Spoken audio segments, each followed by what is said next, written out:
ज्ञानदीप लावू जगी। होय होय वारकरी, होय होय वारकरी, पाहे पाहे रे पंढरी, काय करावी साधने फळ अवघेची येणे। अभिमान नुरे, अभिमान नुरे, कोड अवघेची पुरे, काय करावी साधने फळ अवघेची येणे। तुका म्हणे डोळा, तुका म्हणे डोळा, विठो बैसला सावळा, काय करावी साधने फळ अवघेची येणे। विठाल विठाल विठाल विठाल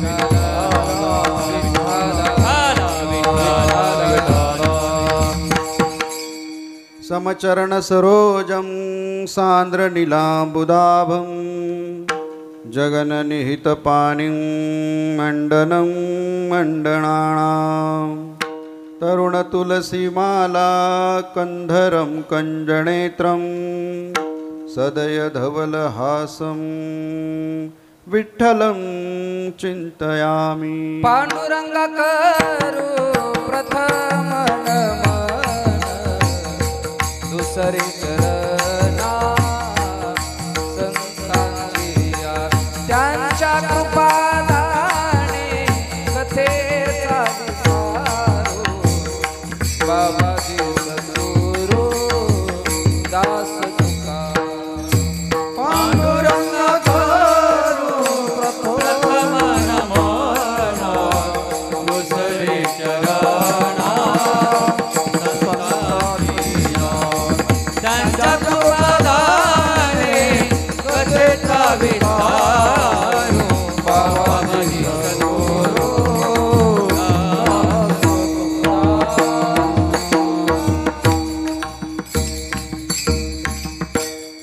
ओम नमो ज्ञानेश्वरा, करुणाकरा दयाळा, तुमचा अनुग्रह लाधलो, पावन झालो चराचरी। नमो सद्गुरु तुकया ज्ञानदीपा, नमो सद्गुरु सच्चिदानंद रूपा, नमो सद्गुरु भक्त कल्याण मूर्ती, नमो सद्गुरु भास्करा पूर्ण कीर्ती। सेवे लागी सेवक झालो, सेवे लागी सेवक झालो, सेवे लागी सेवक झालो, सेवे लागी सेवक झालो। तुमच्या लागलो निज चरणा, तुमच्या लागलो निज चरणा, आहो स्वामी तुकया देवा, देवा यावरी नकरावा अवैर, तुमच्या लागलो निज चरणा, तुमच्या लागलो निज चरणा, अहो स्वामी तुकया देवा,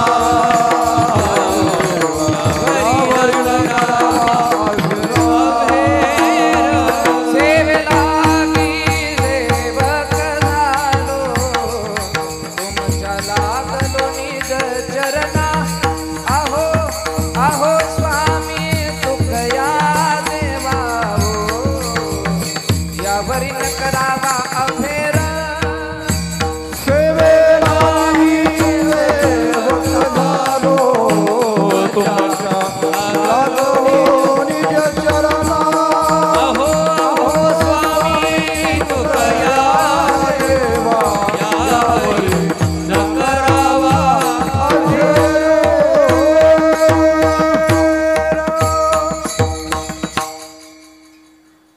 होय होय वारकरी, पाहे पाहे रे पंढरी, काय करावी साधने फळ अवघेची येणे।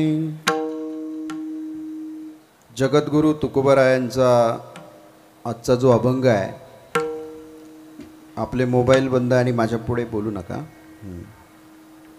ताई, हो ताई, इकडे लक्ष द्या. पहाटे 2:30 वाजता उठून यावं लागतं. तुमचं पाणी नाही प्यायचं, तुमचं मानधन नाही घ्यायचं, तुमच्या जीवनात बदल व्हावा म्हणून हे सगळं चाललंय. आजच्या जगद्गुरू तुकोबारायांच्या अभंगामध्ये आपण महाराष्ट्राची भूमिका समजावून घेऊ. जगद्गुरू तुकोबाराय या अभंगामध्ये म्हणतात, होय होय वारकरी पाहे पाहे रे पंढरी.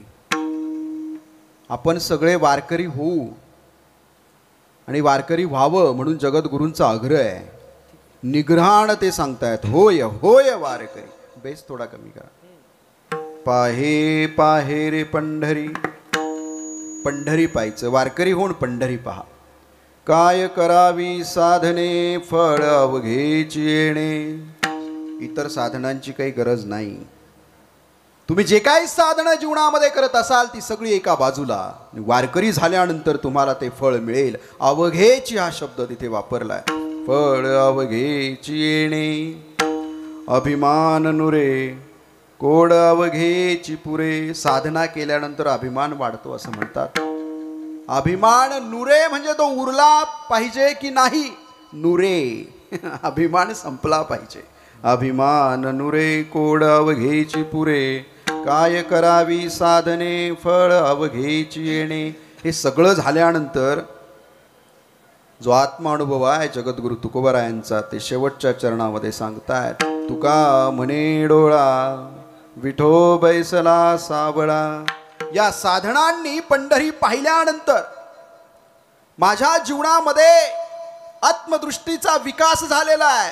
तुका म्हणे डोळा विठो बैसला सावळा. काय करावी साधने फळ अवघेची येणे. विठाला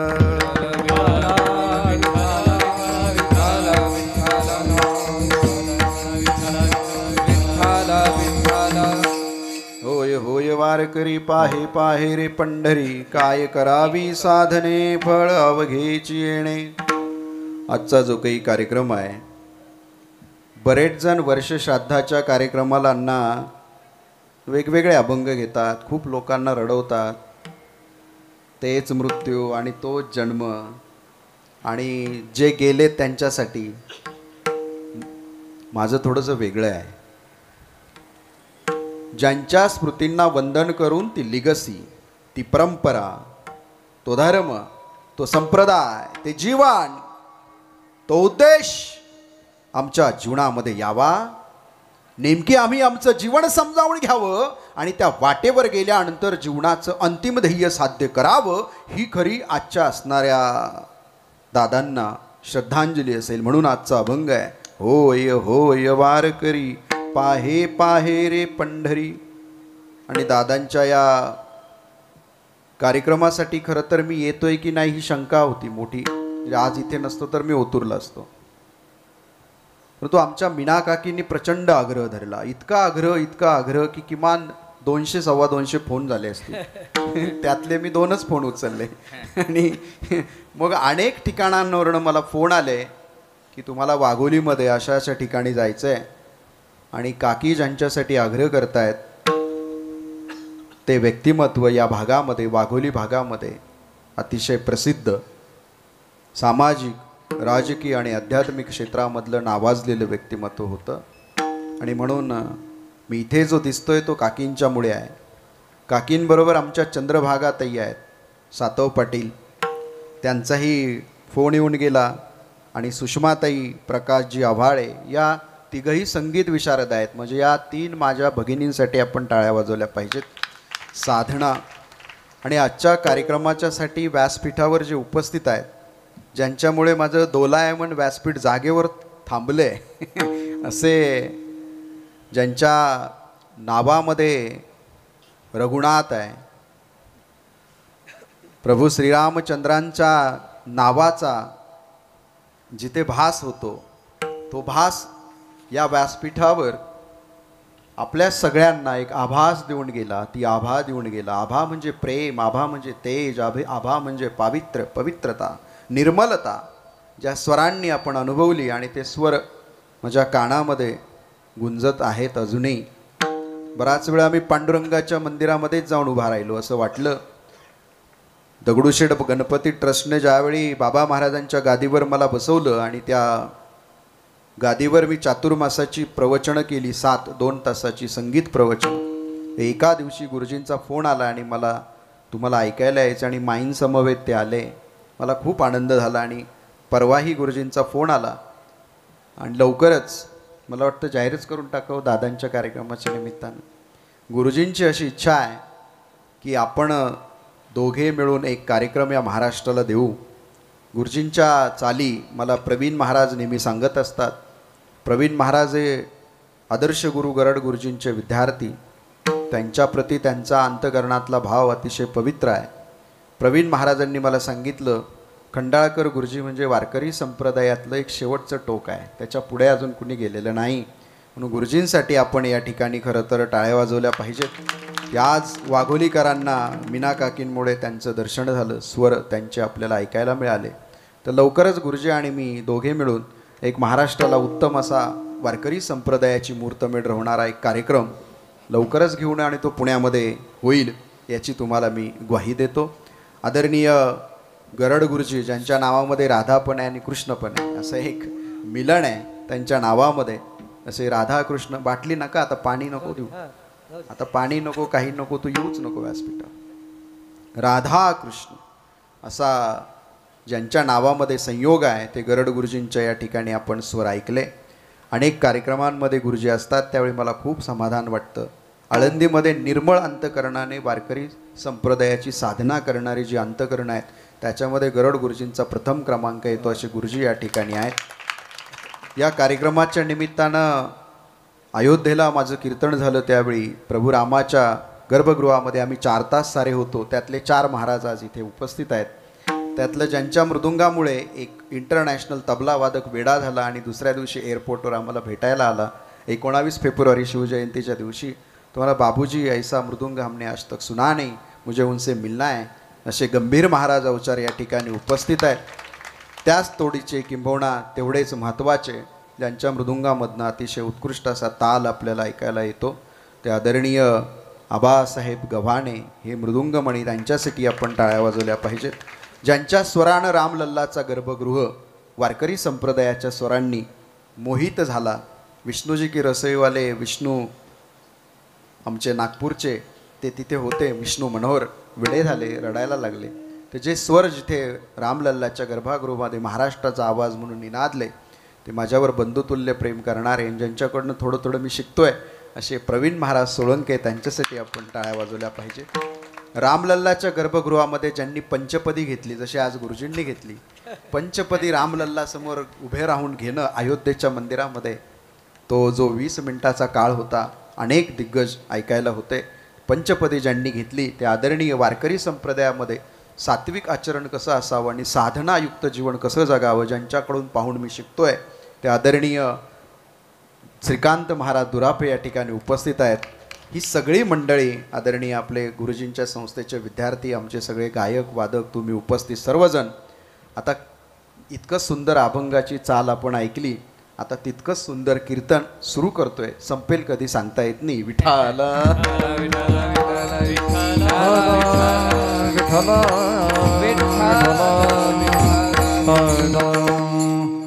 कीर्तन सुरू होतंय 11:22 लक्षात ठेवा. त्याच्यामुळे माझ्याकडे वेळ किती आहे याचं भान ठेवून मला पुढे जायचं आहे. वाघोलीचा हा संपूर्ण परिसर वाघेश्वराच्या असणाऱ्या स्थानाने रामेश्वर महाराज दशग्रंथी जे 4 वेद आणि 6 दर्शनं या सगळ्यांनी ज्याच्यावर प्रभुत्व मिळवलं होतं ते रामेश्वर शास्त्री ज्यांनी माझ्या जगद्गुरु तुकोबारायांची आरती लिहिली. त्यांच्या समाधीने पावन झालेल्या पुनीत झालेल्या परिसरामध्ये माणिकदादांना ही माझी असणारी श्रद्धांजली असेल, ते कीर्तन असेल. या कीर्तनाकडे आपण फक्त कीर्तन म्हणून पाहू नका. या कीर्तनाकडे आपण महाराष्ट्राचा DNA तपासणार आहोत. काय माझा महाराष्ट्र?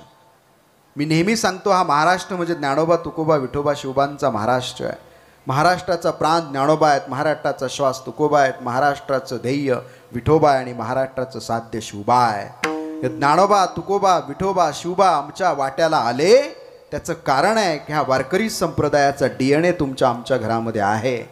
म्हणून होय होय वारकरी ज्यावेळी माझे जगद्गुरु तुकोबराय जगाला ओरडून सांगतायत, त्याच्या मागे काहीतरी वेगळी फिलॉसॉफी आहे, त्याच्यामध्ये कारुण्य आहे, जीवनाची असणारी आमच्या सगळ्या समाप्तीच्या दृष्टीने जाणारी वाट आहे. पण हे जीवन जगताना तुम्ही आम्ही सगळ्यांनी समजावून घेतलं पाहिजे, आमच्या DNA मध्ये वारकरी आहे. तुम्ही मी सगळे महाराष्ट्रामध्ये जन्माला आलेलो, जन्म होऊन गेलेले आणि जन्माला येणारे मानववंशशास्त्रज्ञ इरावती कर्वे असं म्हणतात की महाराष्ट्रामध्ये जन्माला येऊन गेलेला, जन्माला येणारा आणि जन्म घेतलेला हा प्रत्येक जण त्याच्या DNA मध्ये पंढरीचा वारकरी हा DNA आहे. म्हणून हा वारकरी आम्ही समजावून घेतला पाहिजे. आम्ही आज आमच्या DNA पासून बाजूला गेलो म्हणून आम्हाला स्ट्रेस, एन्झायटी, डिस्ट्रॅक्शन आहे. नेमकी या जीवनामध्ये सगळं आहे, साधना आहे, संपत्ती आहे, पण तो आत्मा आनंद नाहीये, तो एकोपा नाहीये, ते प्रेम नाहीये, ते कारुण्य नाहीये, तो उद्देश नाहीये. आणि तो आपल्याला प्राप्त करायचा असेल तर आजचं कीर्तन आहे विठ्ठल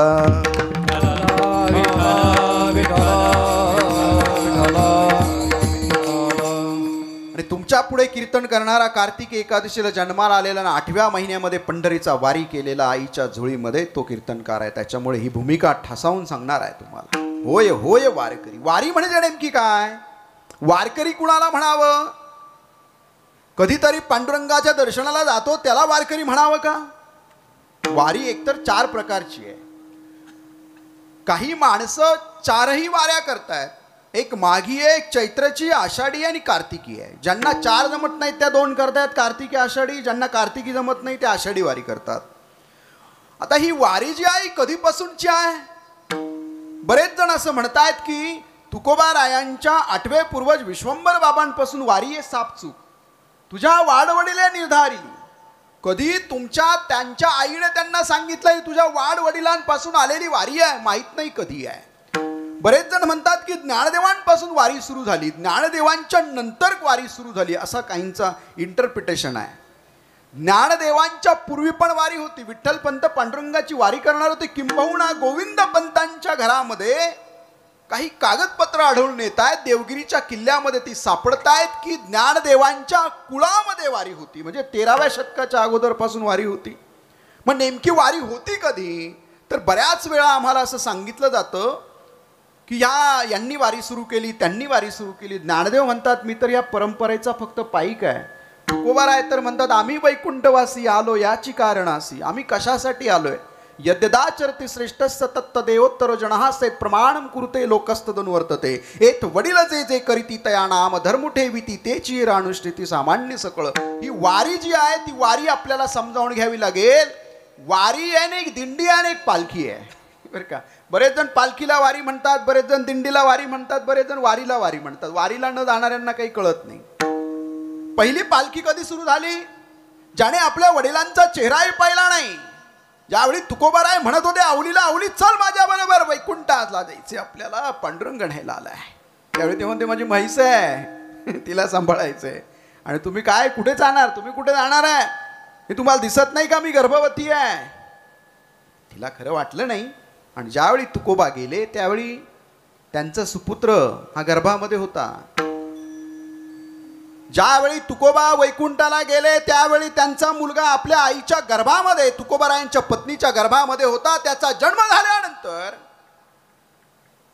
ज्याने आपल्या वडिलांना पाहिला नाही, ज्या समाजाने आपल्या वडिलांना प्रचंड त्रास दिला, अशा कुटुंबातला एक मुलगा पुढे येतो, तुकोबांच्या पादुका गळ्यामध्ये घालतो, ज्ञानदेवांच्या समाधीचं दर्शन घेतो, ज्ञानदेवांच्या पादुका गळ्यामध्ये घालतो आणि पंढरीची वारी सुरू करतो. त्याला दिशा देतो, पालखी घेतो, त्या पालखीमध्ये पादुका घालतो आणि पांडुरंगाच्या दर्शनाला सगळ्यांना घेऊन जातो. ते नारायण बाबा हे पालखी सोहळ्याचे जनक आहे. ती आमची पालखी, लक्षात ठेवा.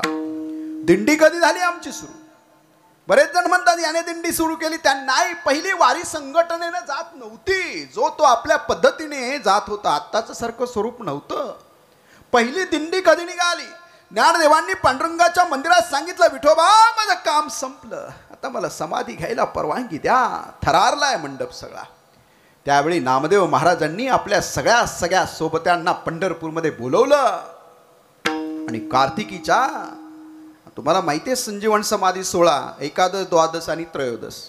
आणि त्यावेळी जो वारकरी नामदेवांबरोबर पंढरपूरवरून आळंदीला आला, दिंडी पहिली आळंदीवरून पंढरपूरला गेली असं इतिहास सांगत नाही. लक्षात ठेवा, पहिली दिंडी पंढरपुरामधनं निघाली आणि इंद्रायणीच्या काठावर विसवली. त्या दिंडीचं नेतृत्व केलं ते संत शिरोमणी नामदेव महाराज. विठाला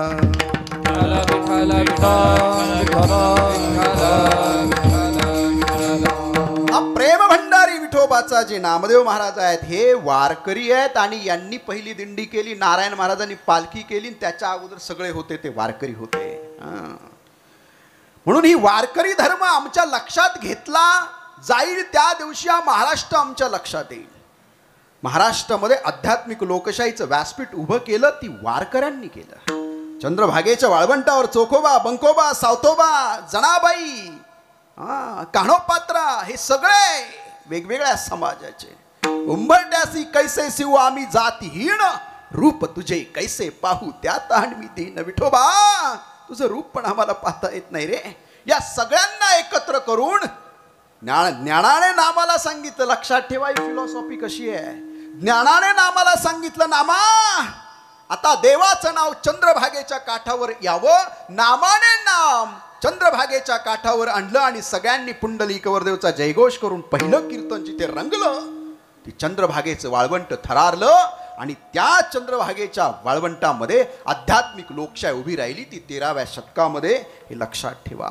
वारकऱ्याने महाराष्ट्राला काय दिलं तर वारकऱ्याने महाराष्ट्राला जर दिला असेल काही तर महाराष्ट्र खऱ्या अर्थानं स्वतंत्र केला आणि मानवतेची उपासना सुरू झाली. हे पुण्य पावनभूमी क्षेत्र म्हणजे पंढरी आहे. म्हणून माझे जगद्गुरु तुकोबाराय म्हणतात, होय होय वारकरी पाहे पाहे रे पंढरी. एका अभंगामध्ये ते असं म्हणतात, इथे होय होय वारकरी आहेत आणि एका अभंगामध्ये ते काय म्हणतात, जाय जाय तू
जाय जाय तू पंढरी होय होय वारकरी.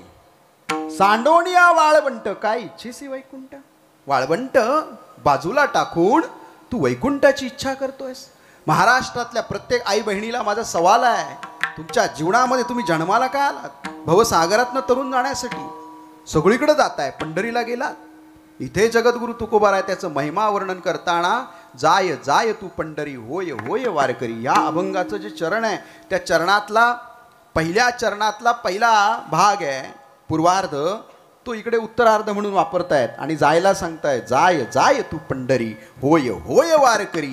सांडोनिया वाळवंट काय इच्छिसी वैकुंठ. वैकुंठाची प्राप्ती तुम्हाला पाहिजे असेल तर तुम्ही चंद्रभागेच्या वाळवंटावर जात नाहीत. मला वाटतं त्याला महाराष्ट्र समजला नाही जो चंद्रभागेच्या वाळवंटावर गेला नाही. म्हणून जगद्गुरु तुकोबाराय अट्टहासानं तुमच्या आमच्या सगळ्यांच्या जीवनाच्या कल्याणासाठी जगतानाही आणि जीवन संपल्यानंतरही तुम्हाला जर कल्याण पाहिजे असेल माझ्या डोळ्यात डोळे घालून पहा. जिवंत असतानाही आनंद हवाय आणि गेल्यानंतरही गती सद्गती आणि परमगती हवी आहे. तर माझे तुकोबा जे सांगतात ते ऐकायला हवं. ते पहिल्या चरणामध्ये म्हणतायत. होय होय वारकरी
होय होय वारकरी आज काय कीर्तन 3 तास संपायचं नाही. होय होय वारकरी पाहे पाहे रे पंढरी थ्रोद्या.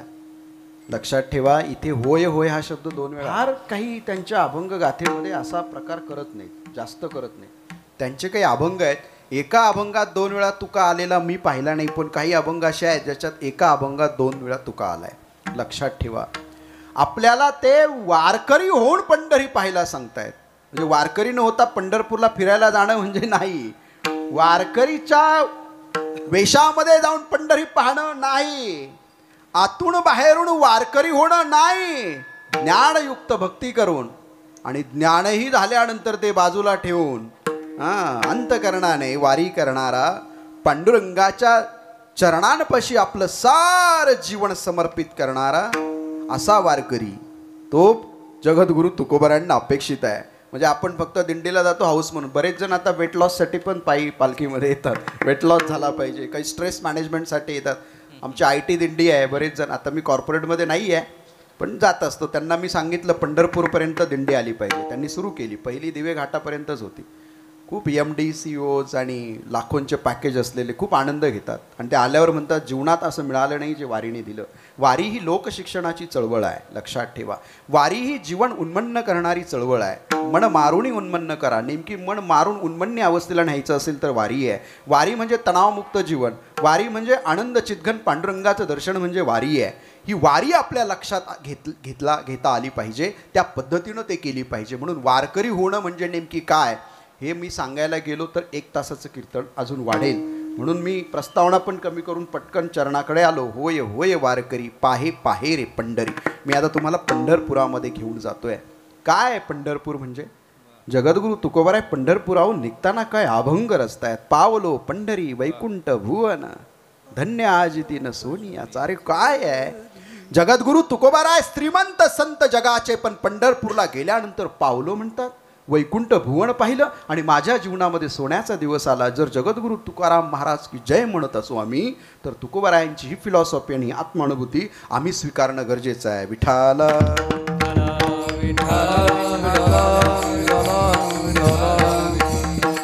आणि या पंढरीच्या संदर्भामध्ये जगद्गुरु तुकोबाराय असं म्हणतात, महाक्षेत्र पंढरी अनुपमयीची थोरी. काय वर्णन आहे. पंढरी हे महाक्षेत्र आहे, महाक्षेत्र हे पंढरी अनुपमयीची थोरी. धन्य धन्य वारकरी. ते 2 वेळा धन्य दिलंय त्यांनी. गुरुजी ते 2 वेळा धन्यता देतात. महाक्षेत्र हे पंढरी अनुपमयीची थोरी धन्य धन्य वारकरी तुका म्हणे तेथीचे. जगद्गुरु तुकोबाराय आपल्याला जर धन्यता देतायत असं तुम्हाला अनुभव घ्यायचा असेल तर तिथले वारकरी आपल्याला व्हावं लागेल. तिथे जन्माला आलेला म्हणजे नाही, तुका म्हणे तेथीचे त्या महाक्षेत्राची जे वारी करतायत ते सारे धन्य आहेत हे माझे जगद्गुरु सांगतायत. म्हणून आपल्याला त्या वारीच्या वाटेवर जावं लागेल. पंढरीच्या वाटे घडती अनंत याग. अनंत याग तुम्हाला करायचे असतील तर अजिबात काही करू नका. सोपा मार्ग ज्ञानदेव सांगून गेलेत. ज्ञानदेव काय महत्ती वर्णन करतायत. पंढरीच्या वाटे घडती अनंत याग आणि वैकुंठीचा मार्ग तेने सोपा. काय वैकुंठीचा मार्ग पंढरीच्या वाटेवर फक्त आम्ही विठ्ठल विठ्ठल विठ्ठल विठ्ठल म्हणत गेलो ना, त्या नाम यागातनं आमचा वैकुंठीचा मुक्तीचा मार्ग उघडतोय. हे कोण सांगतायत? ज्ञानदेव सांगतायत. आणि नुसतं ते सांगत नाहीयेत, ते सांगतायत तीही लोकी दुर्लभ अमर नेनती वृक्ष होणी पुढती सेविताती. तिन्ही लोकांचे जे दुर्लभ आहेत, जे अमर देव आहेत, ज्यांना अमरतेचं वरदान प्राप्त झालेलं आहे, ते त्याची सेवा करायला मिळावी म्हणून वृक्ष झालेले आहेत. तुम्ही पंढरपूरमध्ये जिथे जिथे जाल, ही ज्ञानदेवांची भाषा आहे, माझी नाही. प्रत्येक झाड एका एका ईश्वराचा अंश आहे, लक्षात ठेवा. ज्ञानदेवांनी आपली आत्मानुभूती सांगितलेली आहे. ज्ञानदेव म्हणतात वृक्ष होणे पुढती सेवित्याती. आणि दुसरं काय माहिती आहे? दुसरं तिथे असं आहे, जे काही साधक मुनी आहेत ना, सनकादिक मुनी ध्यानस्थ पै सदा. जे सनकादिक मुनी आहेत, हे सुख कुठे मिळत नाहीये, ते सुख तिथे मिळावं म्हणून पंढरीच्या दारामध्ये, पंढरीच्या वातावरणामध्ये जाऊन ध्यान करायला बसलेत. आणि ज्ञानदेव पुढे म्हणतात ब्रह्मादिक कदा न कळे नाम महिमा. ब्रह्मादिकांना देखील त्या नामाचं महत्व अजून कळालेलं नाही, पण संकादिक संत तिथे येऊन ध्यानाला बसतायत. आपण तिथं गेलं पाहिजे. ज्ञानदेवांना आश्चर्य झालं म्हणून ते निवृत्तीदादांना म्हणतात ज्ञानदेवा निवृत्ती पुसतसे कोडे पुंडलिका केवडे भाग्य केले विठाला.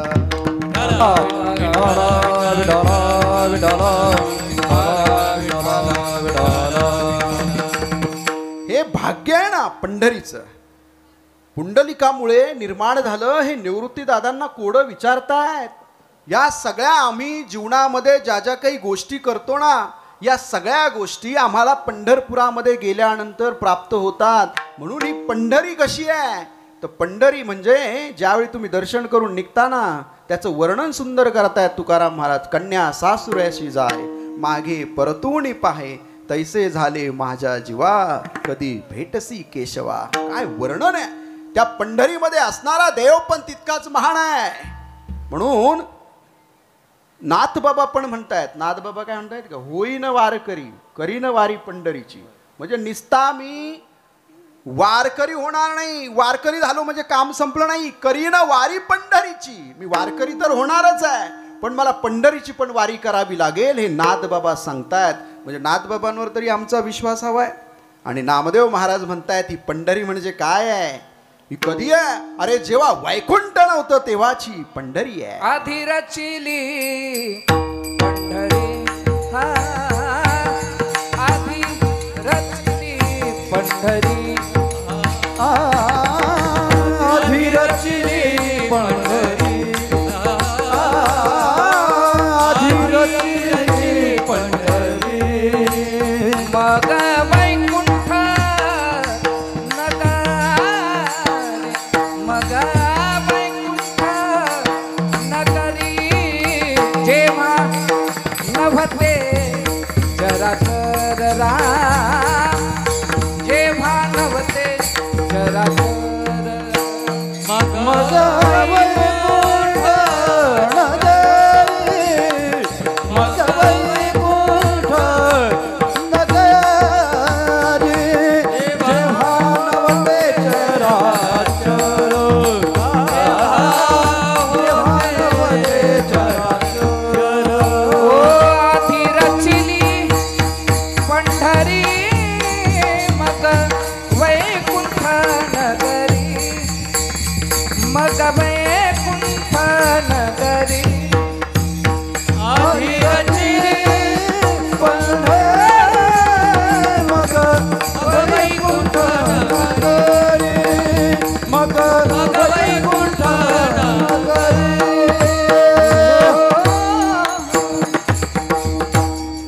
आधी रचली पंढरी मग वैकुंठ नगरी. जेव्हा नव्हते चराचर तेव्हा होते पंढरपूर. लक्षात येतं का? हे कीर्तन नीट आहे का?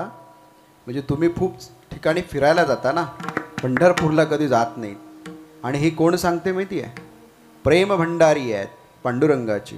ज्ञानदेव पण सांगतायत हे नव्हे आजी काळीचे युगा 28 काय म्हणतायत? ज्ञानदेवांवर विश्वास आहे ना? म्हणजे आमच्या वारकऱ्यांचं तर आहे.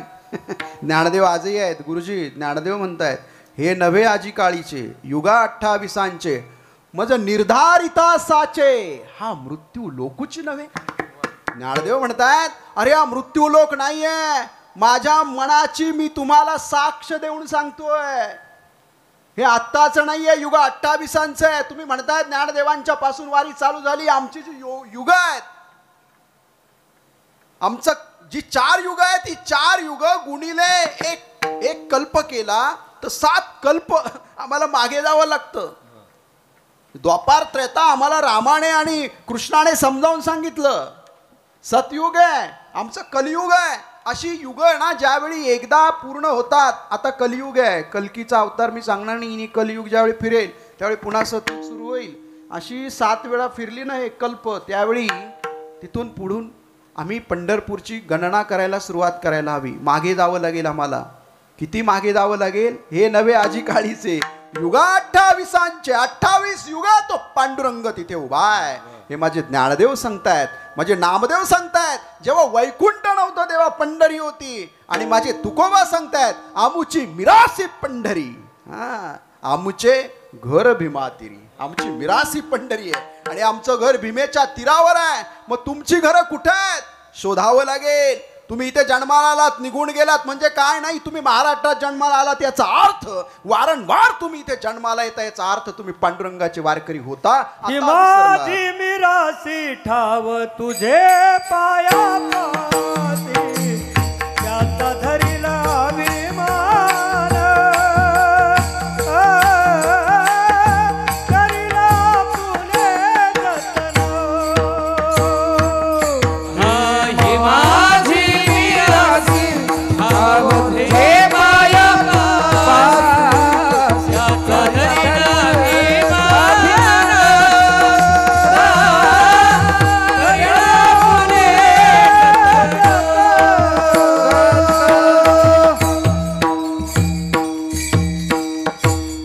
हा जो अभंग आहे ना, तुम्ही जर जगद्गुरु तुकोबारायांच्या पालखी सोहळ्याबरोबर, मला वाटतं बाळासाहेब सातव पाटील कुठे आहेत, रामेश्वर महाराज शास्त्रींची दंडी तुकोबारायांबरोबर. हां, मी शेजारतीला दुराफे महाराजांना आम्ही होतो. हा अभंग तिथे गुरुजींनी मला तिथपर्यंत नेला. हा अभंग तिथे शेज आरतीच्या वेळी होतो आणि पहाटे 2 वाजेपर्यंत ते सगळं पूजा आणि अभिषेक चालतो. माझं भाग्य आहे की मला तिथे करायला मिळालं आणि नंतर वाखरी ते पंढरपूर मला रथावर बसायला मिळालं. हे माझं अजून भाग्य आहे. आणि हे सगळ्या गोष्टी तिथपर्यंत मला तुम्ही घेऊन गेलात. आज वेळ नाही म्हणून या अभंगाकडे मी जात नाही. पण एकनाथ महाराज काय सांगतात पंढरीच्या बाबतीमध्ये ते सांगतो. एका जनार्दनी सारांचे ते सार. हे सगळं सार आहे ना, असार बाजूला ठेवा, सार तुम्हाला सांगतोय. एका जनार्दनी सारांचे ते सार. आणि काय म्हणतायत? पंढरी माहेर सकळ जीवा विठ्ठल.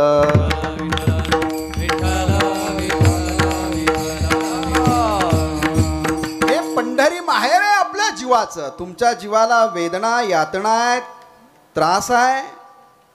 सासूर वसणीला त्रास झाल्यावर माहेरी जाते ना, त्यावेळी ती पुन्हा रिचार्ज होऊन येते.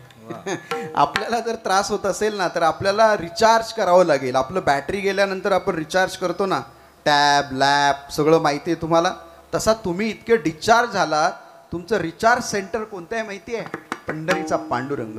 पंढरी हे माझे माहेर साजनी, पंढरी हे माझे माहेर साजनी, पंढरी हे माझे माहेर साजनी, पंढरी हे माझे माहेर साजनी, पंढरी हे माझे माहेर साजनी, विठाई विठाई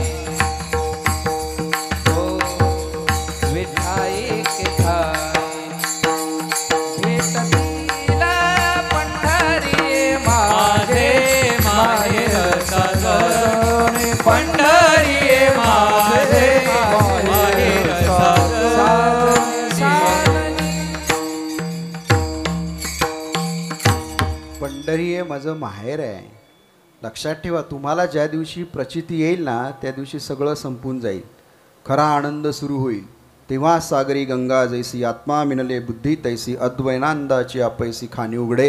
हा अद्वयानंद जर तुम्हाला पाहिजे असेल तर पंढरीशिवाय नाही.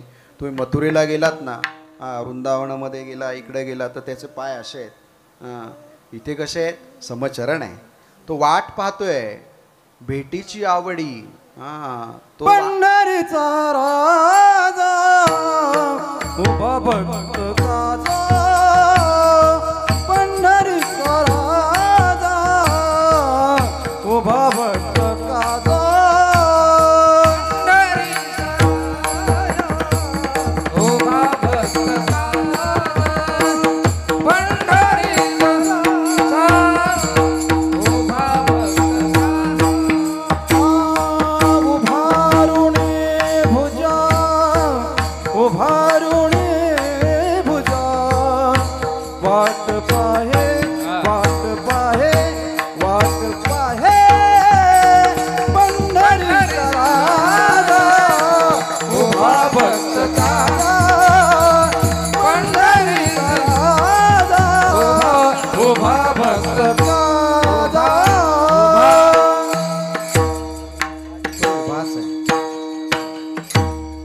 आहे, पण आपल्याला कीर्तन वेळेत संपवायचं नाही तर इथंच उभाच राहावं लागेल. त्यामुळे थोडासा आपल्याला आता चिंतनाकडे आपल्याला जावं लागेल. आणि तो उभा कसा आहे माहिती आहे? तो उभा असा आहे, कृपाळू तातडी उतावेळ. तो कृपाळू आहे, उतावेळ झालेला आहे, तातडी करतोय. या तुम्ही, मला तुम्हाला भेटायचं आहे. पंढरीशी जा रे आल्यानो संसारा, पंढरीशी जा रे आल्यानो संसारा, पंढरीशी जा रे आल्यानो संसारा, पंढरीशी जा रे आल्यानो संसारा. दिनाचा सोयरा पांडुरंग,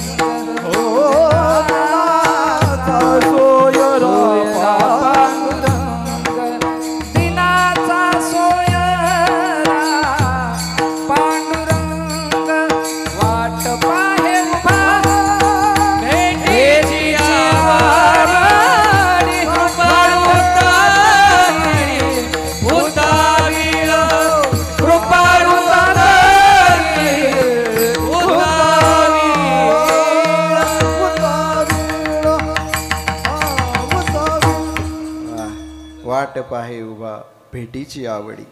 तो वाट पाहतोय, जशी आई वाट पाहते ना आपल्या लेकराची. ज्याची आई आहे त्याला ते समाधान आहे, ज्याची आई नाही त्याला ते समाधान नाही. लेकरा, तू आल्याशिवाय मी जेवत नाही रे. तुझ्या गाडीची लाईट पाहिल्याशिवाय मी माझ्या उमऱ्याच्या आत जात नाही रे लेकरा. लेकरा, तू येत जा वेळेत, जेवत जा वेळेत, झोपत जा वेळेत. ज्याची आई आहे ना ती कृपाळू असते, ती तातडी करते लेकराला भेटण्यासाठी, उभी असते. तसा तो पांडुरंग आमची आई आहे. म्हणून जगद्गुरु तुकोबाराय म्हणतायत, आमूचा पिता पांडुरंग आणि आमूची माता रुक्मिणी. रुक्मिणी आमची आई आहे आणि पांडुरंग आमचा बाप आहे. मी पुढे जाऊन तुम्हाला असं सांगतो, ज्याचे वडील गेले ना त्याने पांडुरंगामध्ये बाप पाहावा, त्याने आवाज देवा, विठोबा आलो मी तुझ्या समोर. आणि ज्याची आई गेली ना त्याने पांडुरंगामध्ये आई पाहावी, तिला आवाज देवा, विठाई. म्हणजे आई म्हणून तूच आहेस ग मला. हा विठोबा आणि विठाई हे आमचं माहेर आहे, आमच्या सगळ्यांचं. हे पंढरीचं क्षेत्र महाक्षेत्र आहे.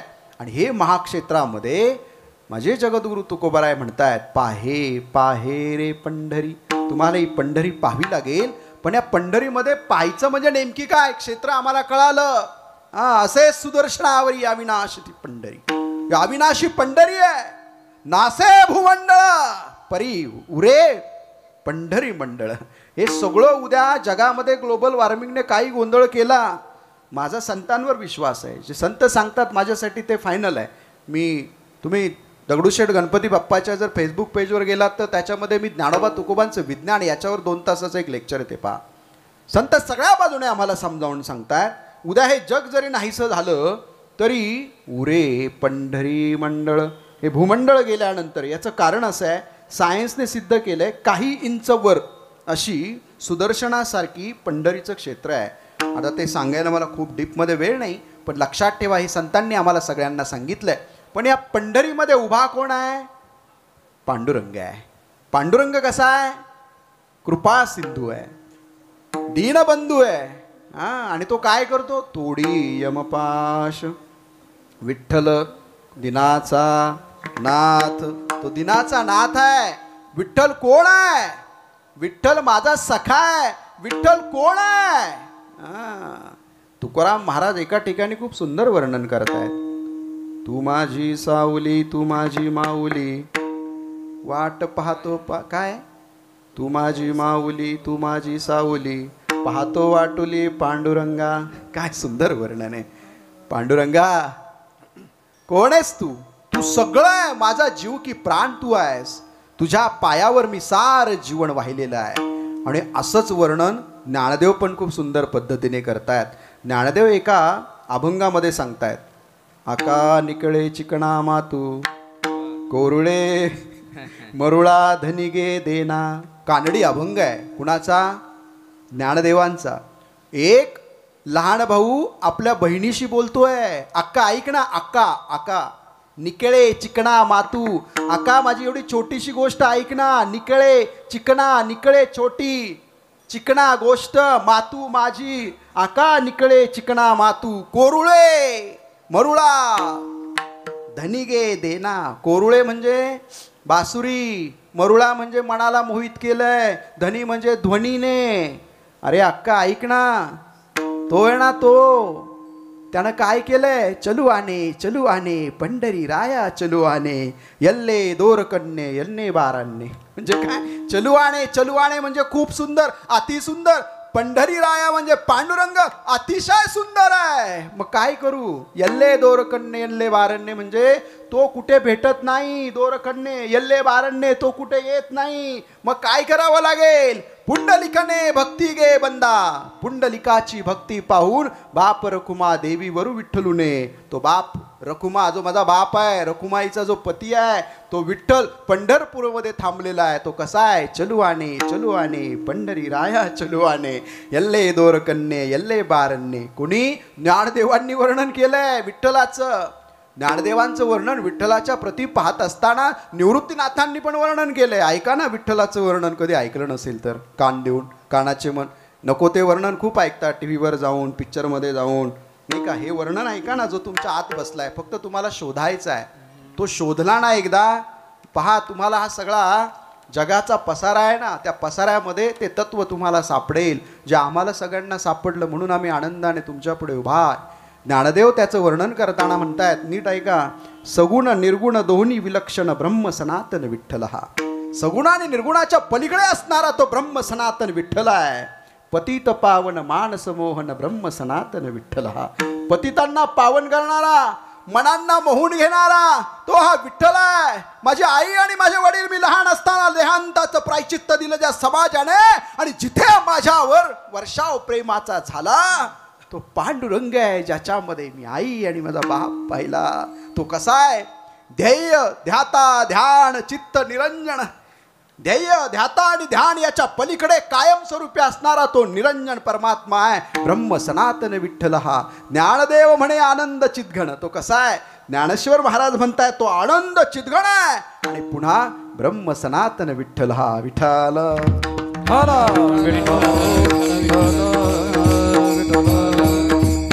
आणि निवृत्ती महाराज त्या संदर्भामध्ये म्हणतात, ज्ञानदेवांचे गुरु उगवले बिंब अद्वैत स्वयंभ नाम हे सुलभ विठ्ठल राज. बिंब उगवलंय, कसं आहे? अद्वैत आहे आणि पुन्हा ते स्वयंभ आहे. कोण सांगतंय? निवृत्तीनाथ.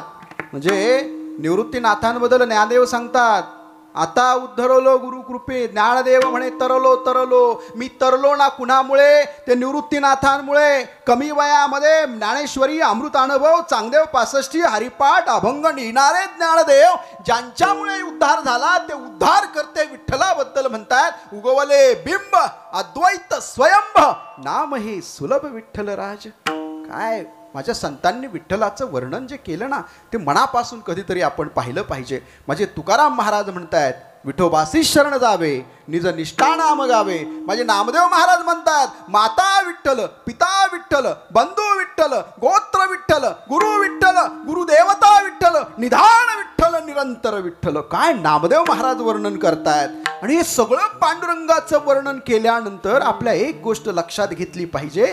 ज्ञानदेव महाराज काय म्हणतात माहिती आहे? ज्ञानदेव महाराज असं म्हणतात, आदी मध्य अंत सार सार विठोबा नाम तुझे सार. लक्षात ठेवा, हे सगळ्या नामातून सार काय? सार सार विठोबा नाम तुझे सार. आधी मध्य अंती निज बीज ओंकार विठ्ठल.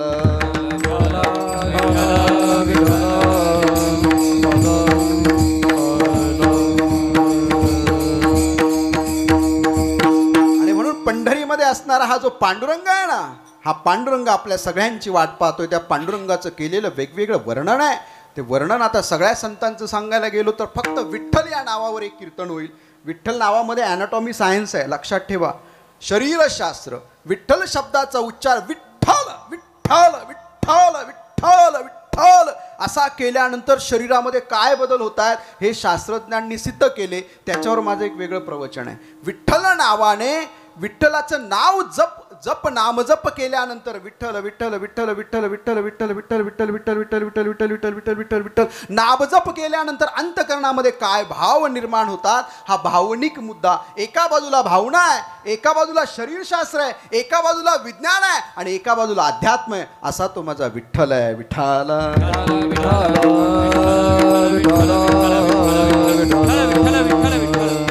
गुरुजी, काय झाले हल्ली कीर्तनामध्ये पॅटर्न आलाय. विनोद करणारे कीर्तनकार खूप लागतात. पिक्चरची गाणी म्हणणारे, आई बाप्पांवर गाणी म्हणून रडवणारे. लक्षात ठेवा, तुमच्या जीवनामध्ये तुम्हाला एंटरटेनमेंट पाहिजे की ट्रान्सफॉर्मेशन पाहिजे? तुमच्या सगळ्यांच्या जीवनामध्ये क्षणभर आनंद तर सगळीकडे घेता ना. हॉटेलमध्ये जेवायला जाता, तुम्ही जात नाही यांना? बरेच जण जातात. पिक्चरला जाताय, नको तिथे फिरायला जाताय, पबमध्ये जाताय, गाड्यांवरून मुलांना चिरडताय. हा तुमचा आनंद आहे, हिट अँड रन. पण खरा आनंद तुम्हाला घ्यायचा असेल तर कीर्तन परंपरेमध्ये सुद्धा आपल्याला जीवनाचं मूलगामी परिवर्तन करावं लागेल. अशी कीर्तनं ऐकण्यासाठी आपल्याला कान तयार करावे लागतील. आणि हे कान तयार करत असताना विठ्ठलाशिवाय काय आहे? म्हणून माझे जगद्गुरु तुकोबाराय म्हणतात, अरे बोलताना तू, पाहताना तू, एकदा मन तिथे गेलं की तिथून मागे येत नाही. बोलावा विठ्ठल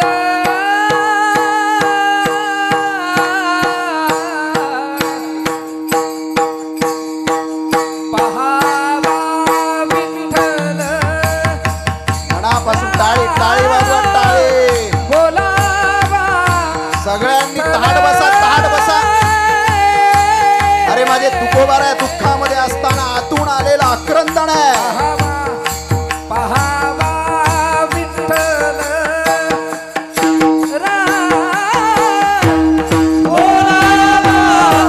विठ्ठल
हे विठ्ठलाच्या नावाची जादू आहे.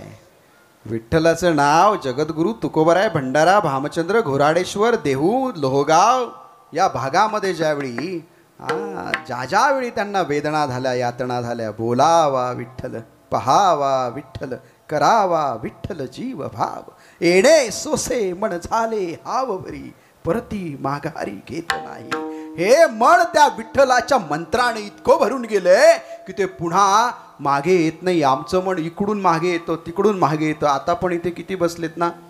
म्हणून जगद्गुरु तुकोबराय म्हणतात, नको नको म्हणा गुंतू माया जाळी, काळाला जवळी ग्रासावया, काळाची आवडी पडेल बा जेव्हा, सोडविना तेव्हा माय बाप, सोडविना राजा देशीचा चौधरी, आणि सोयरी भली भली, तुका म्हणे तुझ सोडविना कोणी, एका चक्रपाणी वाचोनिया. तो चक्रपाणी कोण आहे? तो चक्रपाणी तोच आहे. क्षण क्षणा हाची करावा विचार, तरावया पार भव सिंधू. संत समागमी धरावी आवडी, करावी तातडी परमार्थाची. परमार्थाची तातडी कुणासाठी करायची आहे? विठ्ठलासाठी. आणि तो विठ्ठल कुठं आहे?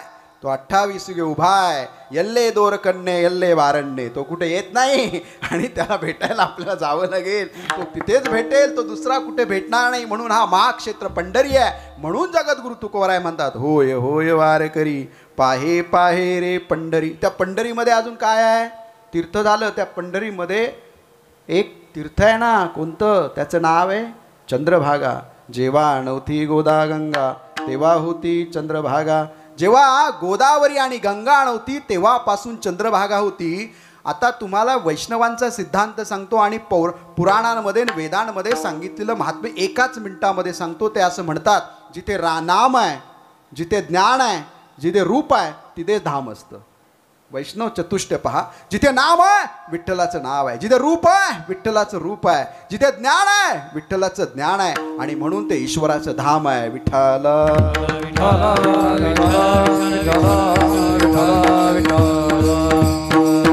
अजून महाक्षेत्र पंढरी का म्हटलंय? वेदांनी वर्णन केलेला देव आहे. वेदांनी वर्णन केलेली चंद्रभागा आहे. जिथे देव दर्शनाला येतात, जिथे भक्तांनी आपलं कार्य केलं, तिथे भक्त पुंडलिक आणि नामदेव महाराज आहेत. आणि जिथे आमचा विठ्ठल देव उभा आहे, म्हणून हे क्षेत्र महाक्षेत्र आहे. इथे विठ्ठल आहे. आता तिथे चंद्रभागा पण आहे. चंद्रभागा म्हणजे काय? तिचा उल्लेख पुराणांमध्ये पण केला. भीमस्वेद म्हणून उल्लेख आलेला. भीमस्वेद म्हणजे काय? भीमाशंकराला उगम पावली, ती भीमा झाली. स्वेद म्हणजे काय? घाम. भीमाच्या म्हणजे महादेवाच्या घामामधून, स्वेदामधून जी उत्पन्न झाली ती भीमा आहे. म्हणजे साक्षात चंद्रभागेचं दर्शन म्हणजे महादेवाचं दर्शन आहे. चंद्रभागेमध्ये गेल्यानंतर तो महादेव सगळ्यात कृपाळू भक्त आहे, आमच्यावर कृपा करतो. कारण त्याची भीमेचं जन्मस्थान आहे, महादेवाचं अंतकरण आहे.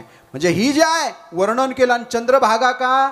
ती कथा खूप मोठी आहे, सांगणार नाही. चंद्राने जे कुकर्म केलं त्याच्यामुळे त्याला जी भग पडली ना, भग, ती भग चंद्राची भग बुजवणारी, जिच्या काठावर बसून ज्याने तिथे ध्यान केलं पांडुरंगाचं आणि तो पुण्यवान झाला, त्याची भग बुजली गेली. म्हणून तिला म्हणतात चंद्रभागा. विठ्ठल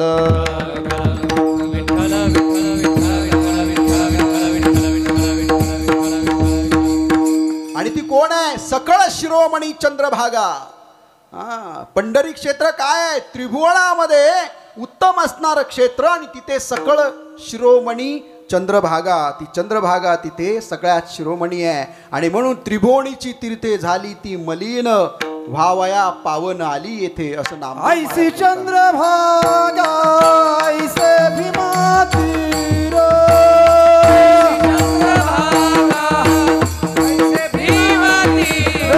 ऐसी चंद्रभागा ऐसे भीमा तीर,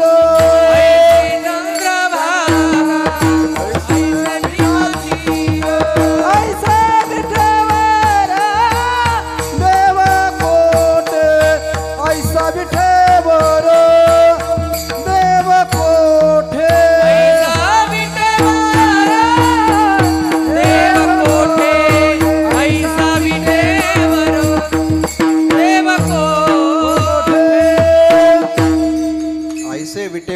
कोठे इथे काय म्हणतात, ऐसे तीर्थ कोणी दाखवा सुखरूप. काय ऐसे तीर्थ कोणी दाखवा सुखरूप चॅलेंज केलेलं आहे संतांनी, नामदेव महाराजांनी आम्हाला. जेथे त्रिविध ताप हरपती, जिथे त्रिविध ताप नष्ट होतात ती चंद्रभागा आहे. आणि जिथे सारे आमच्या असणाऱ्या त्रिलोकाचे जेवढे तीर्थ आहेत, काही म्हणतात 3.5 कोटी तीर्थ आहेत, काही म्हणतात 4 कोटी तीर्थ आहेत. तुम्हाला म्हणून सांगतो, पंढरीमध्ये रामेश्वरममध्ये गेले तर 22 तीर्थ आहेत, पंढरपुरामध्ये 28 तीर्थ आहेत. पंढरी महात्म्यामध्ये याचं वर्णन आहे, तुम्ही जाऊन पहा. म्हणजे तुम्ही सगळे कोट्यावधी तीर्थ जरी केली ना, केली तीर्थे कोट्यावरी, आणि न देखिली पंढरी जळो त्याचे झाले पण न देखेची समचरण विठाल.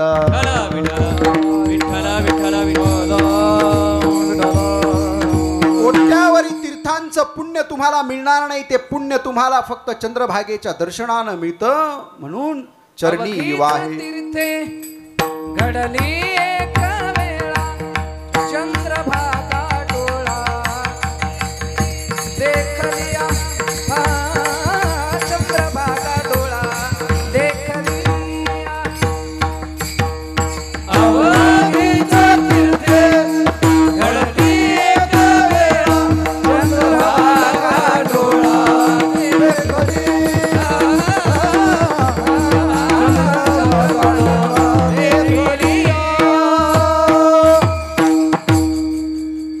पुंडलिका भेटी परब्रह्म आलेगा, चरणी वाहे भीमा उद्धरी जगा. जगाचा उद्धार करण्यासाठी ते काही जण मला म्हणतात सायन्सचा अभ्यास करणारे. आम्ही गेलो होतो सगळे उत्तराखंडला, दुराफे महाराज, प्रवीण महाराज, गंभीर महाराज, आणि आम्ही 2:30 वाजेपर्यंत 2:30 वाजता रेडी राहून गंगा मैयाच्या किनारी रात्री 1:30 जागेन, पुन्हा 2:30ला ऋषिकेशला हिमालयाच्या पायथ्याला अशी काही ठिकाणं आहेत, योगी अरविंदांची झोपडी, विशेष करून मी तिथे भेट द्यायला गेलो. नीलकंठेश्वरला आम्ही पहाटे 4 वाजता गेलो. लक्षात ठेवा, जी गंगा वाहते ना, त्या गंगेच्या किनाऱ्यावर असंख्य मुनी आहेत, आजही आहेत. तुम्ही कधी ते भेटण्याची दृष्टी तुम्हाला ती झाली पाहिजे. गंगेचं स्नान केल्यानंतर पुण्य मिळतं. याचं कारण असं आहे, हिमालयातून वाहणारी जी गंगा आहे ती अनेक हिमालयाच्या वन औषधींमधनं तिचा झरा वाहतो. सायन्स असं सांगतं की त्या औषधांच्या पानांनी, फुलांनी, फळांनी आणि मुळांनी एक रसायन तयार होतं. हा झाला एक शास्त्रीय दृष्टिकोन. दुसरा, तुम्हाला आभा म्हणजे काय माहिती आहे? म्हणजे रावण पिनाक धनुष्य उचलू शकला नाही, त्याला अभिमान होता, आभा नव्हती. राम त्यांच्याकडे अभिमान नव्हता, आभा होती. ज्या आभेनं पिनाक धनुष्याचे 2 तुकडे होत आहेत, ती आभा गंगेमध्ये ऋषींच्या स्नानाने त्या मिसळली जाते. आणि ती आभा आमच्या अंतःकरणापर्यंत पोहोचली पाहिजे. ती आभा विज्ञानाच्या भाषेमध्ये त्याला म्हणतात aura. It is called aura in corporate language. So आपल्याला या सगळ्या गोष्टी सांगायला माझ्याकडे वेळ खूप कमी आहे, पण चंद्रभागेचं वर्णन आपल्याला लक्षात घेतलं पाहिजे. ही चंद्रभागा पंढरीमध्ये आहे, पंढरी क्षेत्र मोठं आहे, पंढरीमध्ये विठ्ठल आहे आणि पंढरीमध्ये भक्त आहे. त्याचंही दर्शन आपल्याला घ्यावं लागेल. तो भक्त म्हणजे भक्त पुंडलिक आहे. भक्त पुंडलिकाच्या दृष्टीने महादेव काय सांगतायत? वाघेश्वर नगरीमध्ये मी कीर्तन करतोय प्रदीप दादा, शंकर सांगतायत, ऐसे शंकर सांगे ऋषी जवळी सकळ तीर्थे मध्यान काळी. म्हणजे सगळे ऋषी ज्यावेळी भेटायला गेले ना, बरं का, सगळे ऋषी ज्यावेळी भेटायला गेले, ते ऋषी भेटायला गेल्यावर महादेव सांगतायत, ऐसे शंकर सांगे ऋषी जवळी सकळ तीर्थे मध्यान काळी. येऊनी पुंडलिका जवळी करीती आंघोळी वंदिती चरण विठ्ठल.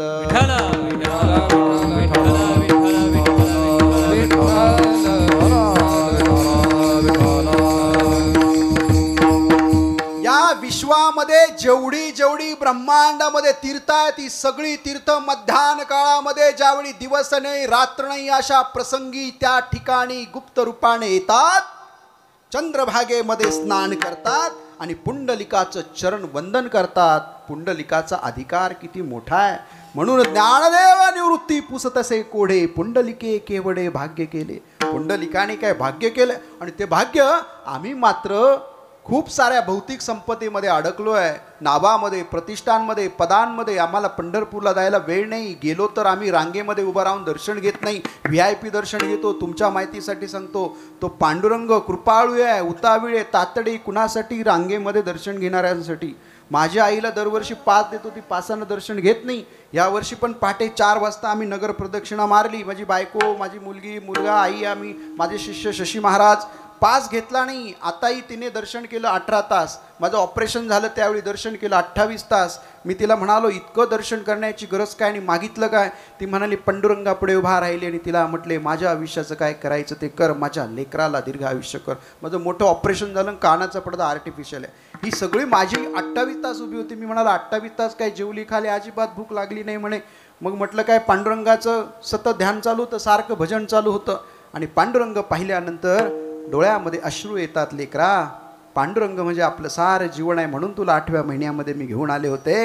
अरे तो 28 युग हातावर हात कमरेवर ठेवून उभा आहे आणि आम्ही 28 तास उभं राहू नसू तर आमच्या जीवनाला अर्थ नाही. विठ्ठल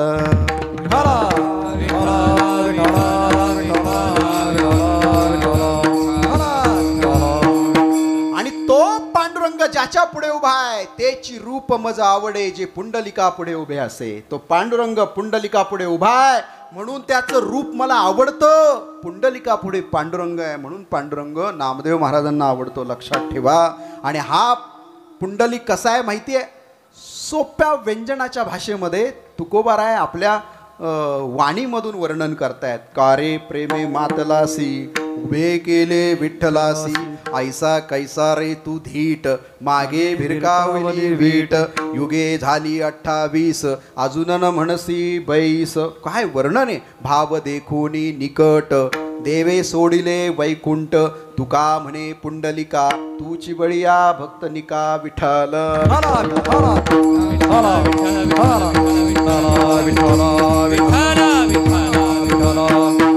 या सगळ्या गोष्टी विठ्ठलाच्या रूपानं संतांनी मांडल्या, पांडुरंगाच्या रूपाने मांडल्या, चंद्रभागेच्या रूपाने मांडल्या, पंढरी क्षेत्राच्या महिमा रूपाने मांडला. म्हणून ते म्हणतात, होय होय वारकरी पाहे पाहे रे पंढरी. ही पंढरी पाहिजे, वारकरी होऊन पाहिजे.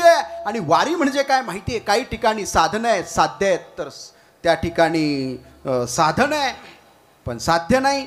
काही ठिकाणी साध्य आहे तर साधन नाही. काही ठिकाणी साधन आणि साध्य आहे तर साधन नाही. वारी अशी एकमेव आहे जी साधना पण आहे, वारी अशी एकमेव आहे जे साधन पण आहे, आणि वारी अशी एकमेव आहे जे साध्य पण आहे. विठ्ठल म्हणून जगद्गुरु तुकोबारायांनी सांगितलं, पंढरी पहा. पण पंढरी पाहिल्यानंतर आपल्यामध्ये काय बदल होतो आणि काय प्राप्त होतं अभंगाच्या दुसऱ्या काय करा विसाधन,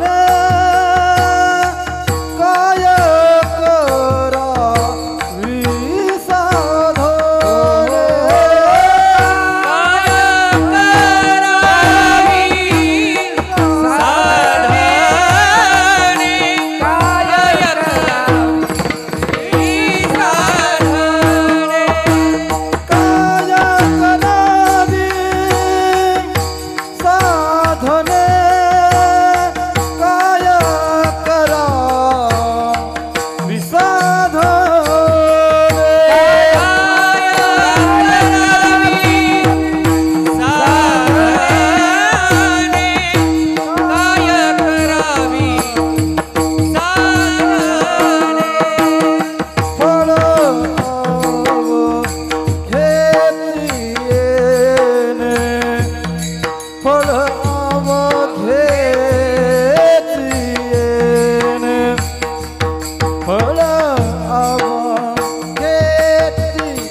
साधने फळ अवघेची येणे. आता तुम्ही सगळे जर साधक असाल किंवा जीवनामध्ये बरं का, बापू पुढे का नाही आले, काका बसले तिथे, प्रदीप दादा बसले तिथे, या.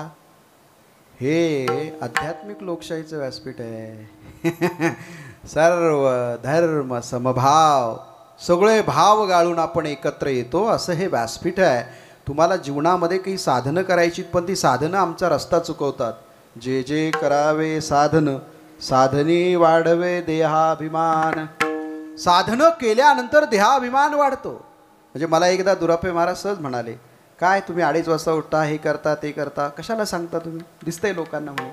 सांगायचं नाही बरं का. साधनी वाढवे देहाभिमान, साधनाने तुमचा अभिमान पण वाढतो. अशी साधनं काही उपयोगाची नाहीत. जप तप अनुष्ठान अवघे मनेची मलीन, दया शांती क्षमा मने न येती समा. किती सुंदर वर्णन नाथबाबांनी केलंय बरं का गुरुजी. काय वर्णन आहे हे सगळं स्टडी फुल मटेरियल आहे ना, त्याच्यामुळे लक्ष ठेवायला लागतं. काय म्हणतायत ते, ही सगळी साधनं आहेत ना. दया शांती क्षमा तुमच्या मनामध्ये कधी येणार नाही. जप करा, तप करा, अनुष्ठान करा, काही उपयोग नाही. जप तप अनुष्ठानाच्या बाबतीमध्ये नामदेव महाराज पण म्हणतात, जप तप अनुष्ठान. जप तप अनुष्ठान. नाही, जप तप अनुष्ठान न लगे करावे साधन. अनिक न करावे साधन, पहावे चरण विठोबाचे. विठोबाचं चरण पाहिल्यानंतर तुम्हाला इतर कुठलंही साधन करण्याची गरज नाही. मग ही साधनं तुम्ही करता कशासाठी? बरेच जण बरीच साधनं करताय. आपण वारकरी आहोत, आपण महाराष्ट्राचे आहोत. या जरा महाराष्ट्र समजावून घ्या, पांडुरंगाचं दर्शन घ्या, विठ्ठलाला पहा, महाक्षेत्रामध्ये जा. काही साधनं करायची गरज नाही. ही साधनं तुमचा अभिमान वाढवतायत. काय करावी साधने, पटकन पुढे जातोय आता. फळ अवघेची येणे. फळ आपल्याला सगळं जर प्राप्त करायचं असेल तर पंढरपूरला प्रदीप दादा जावं लागेल. तुम्ही बऱ्याच वेळा भाविकांना पाठवता ना, बालाजीला पाठवता, अयोध्येला पाठवता. आता मी सांगतो बरं का बापू, बरेच राजकीय लोक पाठवत आहेत. आता आपल्याला काय करावं लागेल, पंढरपूरची यात्रा करावी लागेल. म्हणजे माझ्याकडे जर लय पैसे असते ना, मी अख्ख्या महाराष्ट्राची एसट्या बुक करून टाकल्या असत्या. आणि ज्याला जायचं त्यानं जा, अर्ध कशाला अख्खच, पण फक्त पंढरपूरला जा. मी माझ्या संतांचा याचा अर्थ पंढरपुरामध्ये गेल्यानंतर सगळी फळं का मिळतात. ऐका, आपण केदारनाथला जातो की नाही? आपण बद्रीनाथला जातो, श्रीशैलेला जातो, वाराणसीला जातो. जनाची या मना वाटे जावा काशी येसी, माझी वाराणसी पांडुरंग. अरे काशी आणि वाराणसी माझी पांडुरंग आहे. हे ज्यावेळी माझे तुकोबाराय सांगतायत. इथे मी कीर्तन केलं ना महाशिवरात्रीला, म्हणे चला रंगनाथ स्वामी म्हणाले चला आपल्याला जायचंय.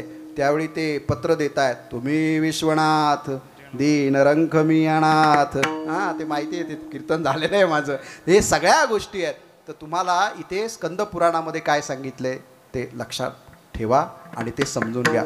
पुष्करा त्रिगुणम भवेत, केदारा षड्गुणम, वारणाशात दशगुणम, अनंतम श्रीगिरिरवी. केदारला गेल्यानंतर तुम्हाला जे पुण्य मिळतं त्याच्या तिप्पट पुण्य बरं का बापू, एकदा पंढरपूरला गेल्यावर मिळतं. केदारनाथला काय भूस्खलन होतं, हे होतं ते गेलं पाहिजे. हिंदू धर्माचं प्रतीक आहे. वातावरण पाहून जा, कधीही जायचं. एक आमदार आहेत, त्या आमदारांचे अख्खं कुटुंब गेलं. ते 8 दिवसाने गेले. एवढा मोठा फ्लो होता, काय सापडणार आहे का? उत्तर काशीमध्ये आमचे चैतन्य परमात्मा नावाचे मित्र आहेत. एका पायावर ध्यान लावून गंगेचं ध्यान केलं, आजूबाजूच्या सगळ्या झोपड्या गेल्या, बाबाची झोपडी राहिली. लक्षात ठेवा. त्याच्यामुळे आपण ज्या तीर्थाला जातो ना, मन पवित्र करून जायचं, मौज मजा करायला तीर्थाला जायचं नाही. पण पंढरपूरला जायचं असेल, केदारा त्रिगुणम भवेत. बरं का बहिणी, केदारला गेल्यानंतर जे पुण्य मिळत नाही त्याच्या तिप्पट पुण्य एकदा पंढरपूरमध्ये गेल्यानंतर मिळतं.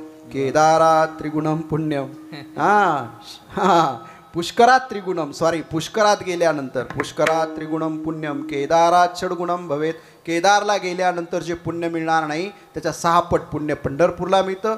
केदारला गेल्यानंतर एकदा जे पुण्य मिळतं त्याच्या 3 पट पुण्य तुम्हाला पंढरपूरला मिळतं. वारणाशात दशगुणम, वाराणसीला गेल्यानंतर जे पुण्य मिळणार नाही त्याच्या 10 पट पुण्य पंढरपुरामध्ये गेल्यानंतर मिळतं.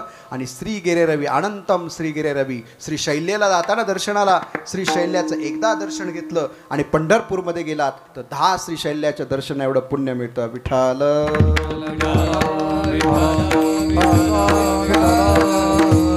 काय करावी साधने फळ अवघेची येणे. एकदा तो फळ काय देतो, मागे पुढे उभा राहे संभाळीत आलिया घात निवारून. तो मागे पुढा उभा राहून सगळे आघात निवारून टाकतो. इतकंच नाही, जो महादेव आहे ना, अख्खा महाविष्णू आहे ना, जगामध्ये जिथे जिथे आहे ना, मी इंडोनेशियाला गेलो, फिलिपाईन्सला गेलो, मी वेगवेगळ्या क्षेत्रांमध्ये गेलो ना, काही देश असे आहेत की त्या देशामध्ये सिंगापूर मलेशियाला गेलो, बऱ्याच ठिकाणी विष्णूंच्या मूर्ती आपल्याला सापडतात, गणपतीच्या सापडतात. पण असा एकमेव विष्णू आहे जो विष्णू महाक्षेत्रे महाविष्णू. लक्षात ठेवा, बारकाईने ऐका, गप्पांचं कीर्तन नाही. घरी जाऊन आपल्या पतीला सांगायचं आला नसेल तर, पत्नीला सांगायचं आले नसेल तर, मुलांना सांगायचं. लक्षात ठेवा, तो जो महाविष्णू आहे ना, तो महाविष्णू तिथे असते योगेश्वर ध्यापी शक्तिर्भिर नवमी सदहा. तो आपल्या एकमेव विष्णू या ब्रह्मांडामध्ये आहे जो पंढरपूरमध्ये नवशक्तींसहित उपस्थित आहे. त्याच्याबरोबर नवशक्ती आहेत. किती शक्ती आहेत? नवशक्ती आहेत. या नवशक्ती दुसरीकडे कुठे तुम्हाला सापडणार नाही. या नवशक्ती आहेत, त्या नवशक्ती तिथे गेल्यानंतर तुमच्या जीवनाचा उद्धार करतात. प्रवई, सत्या, ईशाना, अनुग्रह, ज्ञान, क्रिया, योगा या सगळ्या शक्ती आहेत. त्या शक्ती फक्त आणि फक्त तुम्हाला महाविष्णूच्या मूर्तीमध्ये पाहायला मिळतात. मग ह्या महाविष्णूच्या मूर्तीमध्ये आम्ही जर पाहायचं ठरवलं तर आजूबाजूला जो परिसर आहे, असं म्हणतात 3 हात. काही महापुराणं 3 हाताचं वर्णन करतात, काही महापुराणं 10 हाताचं वर्णन करतात. काही वेद असं सांगतात की तिथे सनकाधिक संत आणि मुनी कायम सेवा करतायत.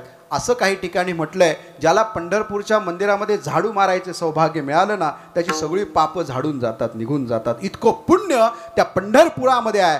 काय करावी साधने फळ अवघेची येणे. सार फळ जर आम्हाला मिळणार असेल, तो फळ मिळाल्यानंतर आमचा काय वाढतो? अहंकार. आणि तो अहंकार वाढू नये असं साधना करणारं असं एकमेव महाक्षेत्र आहे जिथे जीवनामध्ये सगळं प्राप्त होतं, पण तिथे आमचा अभिमान उरत नाही आणि जीवनाचं सगळं प्राप्तव्य प्राप्त होतं. अभंगाच्या 3ऱ्या चरणात. अभिमान नो रे, अभिमान नो रे, अभिमान नो रे,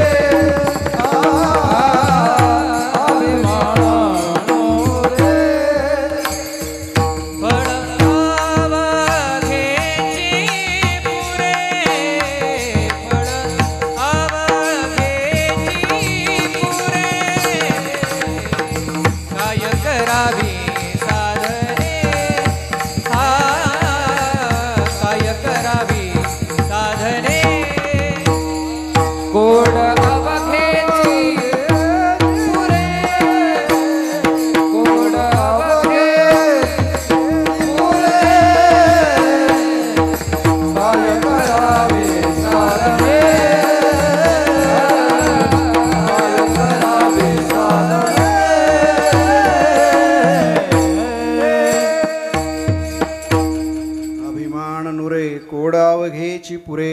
साधना केल्यानंतर अभिमान, ज्ञानाला अभिमान, सगळ्यांना अभिमान आहे. तुम्हाला माहिती आहे रावण हा कोण होता? रावणाने अगोदरच्या जन्मात, मी कालच दुराफे महाराजांना सांगितलं, माझी मुलं पाहून मला ते सुचलं, एवढे मोठे ग्रंथ त्यांना वाचता येणार नाही, म्हणून रामायणावर माझं काम चालू आहे. रामायणाचं इंटरप्रिटेशन करायचं आहे आणि ते रामायण 300 असणाऱ्या पानांमध्ये तुम्हाला द्यायचं. एवढा मोठा ग्रंथ पाहायला मुलं वाचत नाही, पण माझी मुलं 300-400 पानाचं पुस्तक 2-3 दिवसात वाचून बाजूला टाकतात. तर मला ते रामायणावर माझं इंटरप्रिटेशन चालू आहे. मी सगळा सार असा काढला, हा रावण आहे ना, रावण कायमचा अमर, आजही त्याच्या राज्यात आपल्याला राहावं लागलं असतं, फक्त त्याचा अभिमान नडला. भक्त होता महादेवाचा, सर्वोत्कृष्ट भक्त होता, अभिमानाने संपला. हा अभिमान आहे म्हणून त्याला धनुष्य उचलता आला नाही. लक्षात ठेवा, अभिमान काय काय करतो. परशुराम, रामायणामध्ये परशुरामाला किती अभिमान होता. लक्ष्मणाची तीक्ष्ण बाणासारखे प्रश्न त्याला उत्तर देता येत नव्हतं, कारण अभिमानानं भरलेले परशुराम होते. जगामध्ये सगळी लोक आहेत, कर्ण त्याच्यासारखा योद्धा या पृथ्वीवर नव्हता. भक्ती प्रचंड होती, ज्ञान प्रचंड होतं, तपस्या प्रचंड होती, पण बरं का कंदसाहेब, अभिमान सगळ्यात महत्त्वाचा आपल्याला गाळण्याचा प्रकार आहे तो अभिमान. तुमच्याकडे सत्ता असेल, संपत्ती असेल, ज्ञान असेल, पद असेल, प्रतिष्ठा असेल, अभिमान आला शून्यात संपलात. ज्याच्याकडे अभिमान नाही तो जगामध्ये जगाचा स्वामी होऊ शकतो. पण अभिमान नुरे कोडावघेची पुरे.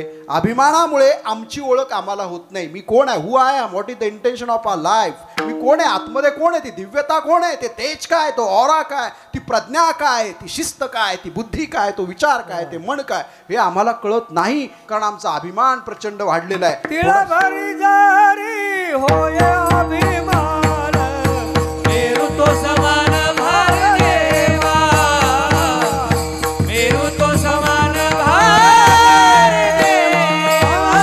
तिळभरी जारी होय अभिमान, मेरू तो समान भार देवा, मेरू तो समान भार देवा. तिळभरी देवा, मेरू तो समान भार देवा, मेरू तो समान भार देवा, मेरू तो समान भार देवा. तिळभरी होय अभिमान, मेरू तो समान भार देवा, मेरू तो समान भार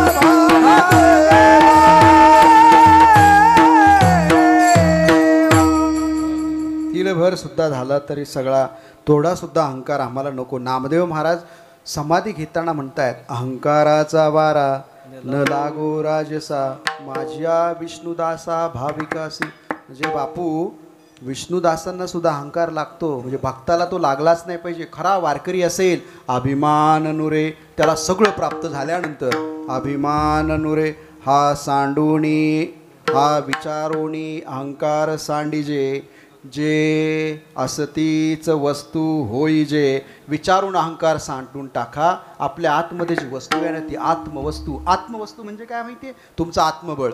आत्मबळ म्हणजे काय माहिती आहे? तुमच्या आत्मप्रतिभा. आत्मप्रतिभा म्हणजे काय माहिती आहे?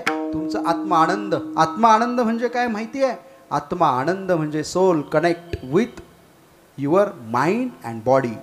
तो एकदा झाला की तो इथे बसलेला आहे. अहंकाराच्या वलयामुळे, अहंकाराच्या कवचामुळे तो दबून राहिलेला आहे.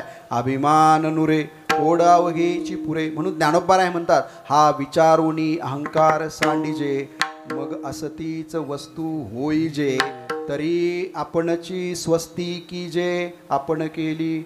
आपली जी गोष्ट आहे ती आतमधली गोष्ट आहे ना ती आपल्याला प्राप्त करायची असेल तर जग काही करू शकणार नाही. ईश्वर समोर उभा राहिला तरी कळणार नाही. साक्षात महादेवानं रावणाला दर्शन दिलं, साक्षात विष्णूने कर्णाला दर्शन दिलं, साक्षात गंगेनं भीष्माचार्यांना दर्शन दिलं, साक्षात महादेवाचा थेट परशुराम पुढचा असणारा भक्त. पण फक्त अभिमानामुळे यांना यांचं कार्य संपून लवकर निघून जावं लागलं. काही बदनाम झाले आणि काहींनी नाव केलं. त्याच्यामध्ये आपल्याला नाव करण्यामध्ये राहायचं असेल तर आतमध्ये आपली ओळख आपल्याला करून घ्यावी लागेल. म्हणून होय होय वारकरी पाहे पाहे रे पंढरी या अभंगामध्ये सायकोलॉजी आहे, ती सांगायला मला वेळ नाही. पंढरी महात्म्य म्हणून श्रीमंत दगडूशेठ हलवाई सार्वजनिक गणपती ट्रस्ट नाही, बाबा महाराज सातारकरांच्या जागेवर 39 वर्षाच्या व्यासपीठावर बाबा महाराजांनी सेवा केली. तिथे चातुर्मासामध्ये 7 दिवस माझी जी प्रवचनं झाली त्याच्यामध्ये ज्ञानोबा तुकोबांचं पंढरी महात्म्य, ज्ञानोबा तुकोबांचं विज्ञान, ज्ञानोबा तुकोबांचं समाजशास्त्र, ज्ञानोबा तुकोबांचं मानसशास्त्र, ज्ञानोबा तुकोबांचं असणारं विज्ञान सांगितलं मी यांना ना, आणि ज्ञानोबा तुकोबांचं मागणं आणि ज्ञानोबा तुकोबांची इतिहास व परंपरा हे लेक्चर जरा ऐका, मग तुमच्या लक्षात येईल. श्रीमंत दगडूशेठ हलवाई सार्वजनिक गणपती ट्रस्टने दुसऱ्याच दिवशी जाहीर केलं. बापू त्यांनी सांगितलं की आम्हाला बाबा महाराज गेल्यानंतर चिंता होती, बाप्पाने तो प्रश्न सोडवला. पुढच्या वर्षी 7 दिवस नाही, पुढच्या वर्षी चैतन्यानंद महाराज 15 दिवस कार्यक्रम करतील. 15 दिवस हे व्यासपीठ आलं. मग आता हे आल्यानंतर माझा अभिमान वाढला नाही पाहिजे. अभिमान वाढला, विषय संपला, माझ्यातली चेतना संपली, आनंद संपला. मी ज्यावेळी ऋषिकेशला गेलो, जे जगवार आणि मिराजचे ऑपरेशन हेड होते ना, रायवलाला 12 वर्ष साधना केल्यानंतर सार जीवन अध्यात्माला आम्ही दर्शनाला गेलो. हे 2 मिनटं होते, यांना खाली पाठवलं. 1.5 तास मला घेऊन बसले, जे 2 मिनटं वेळ देत नाही.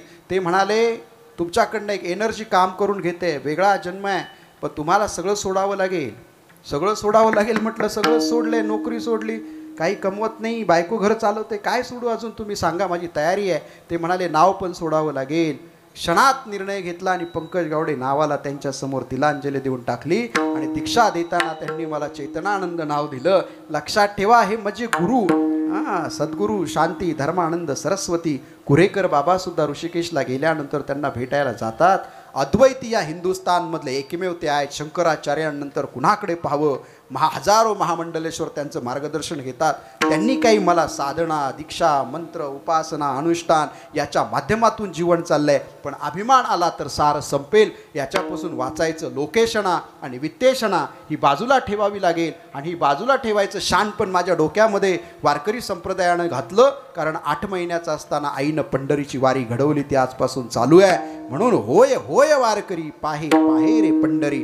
अभिमान नुरे कोडाव घेची पुरे. हा अभिमान, हा अहंकार तुम्हाला बाजूला टाकावा लागेल. तेव्हा सागरी गंगा जैसी, आत्मा मिनल्या बुद्धी तैसी. अद्वयानंदाची आपैसी, खानी उघडे तया हम वाचा चित्तांग.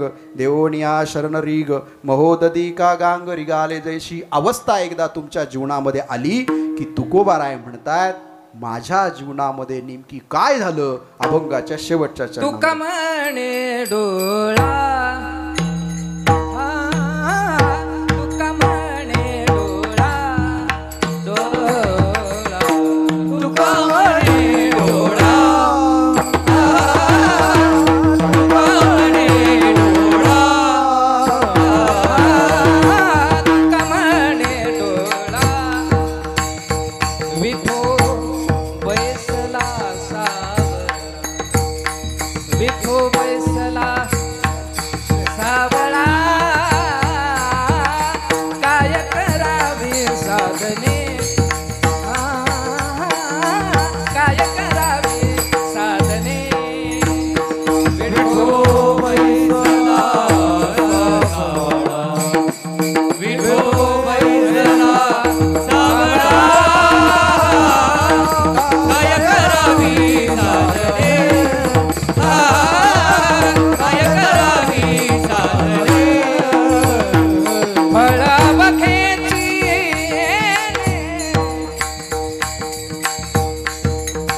फळ बघेची येणे रा. फळ फळ अवघेची येणे. फळ अवघेची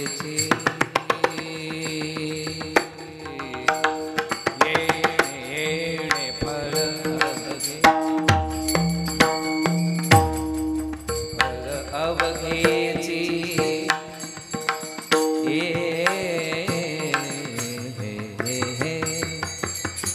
फळ अवघेची फळ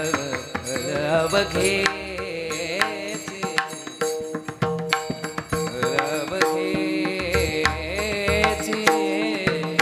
फळ अवघेची, फळ अवघेची, फळ अवघेची.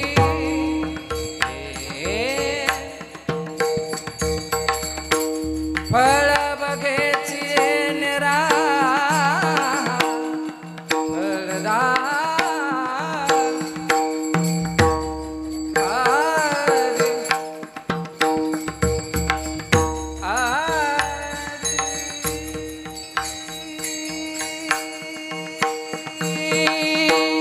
फळ अवघेची येणे, फळ अवघेची.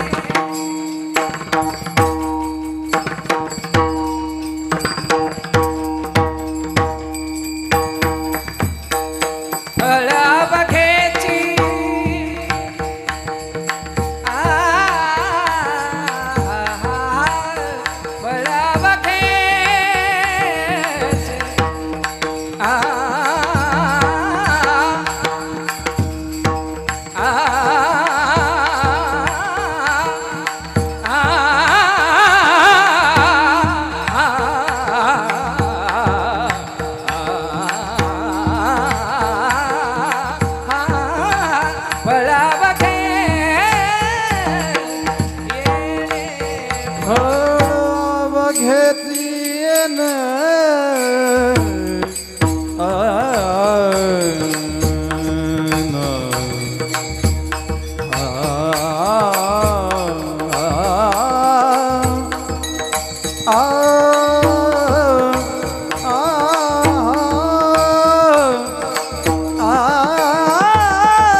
सगळ्या 5-7 मिनिटात मी थांबणार आहे. बरेच मान्यवर आलेले आहेत. माणिकदादांवर प्रेम म्हणून आपण सगळेजण आलात. म्हणजे तुकोबराय कारुण्यानं म्हणतायत, तुका म्हणे डोळा उठो बैसला सावळा. माझ्या तुकोबरायांना गाढवावर बसवलं, अंगावर उकळतं तेल टाकलं, गाथा बुडवायला सांगितली, स्त्री पाठवली त्यांचं चारित्र्य हनन करायला. आणि अत्यंत वेदना आहेत. त्यांची पत्नी गेली आहे, मूल गेलं आहे, आई गेली, वडील गेलेत, आपले वहिनी गेली आहे, भाऊ घर सोडून गेला. इतक्या वेदना असताना तुकोबराय पांडुरंगाची वारी करतायत आणि पांडुरंगाला म्हणतात, डोळे भरून पाहीन तुझे मुख.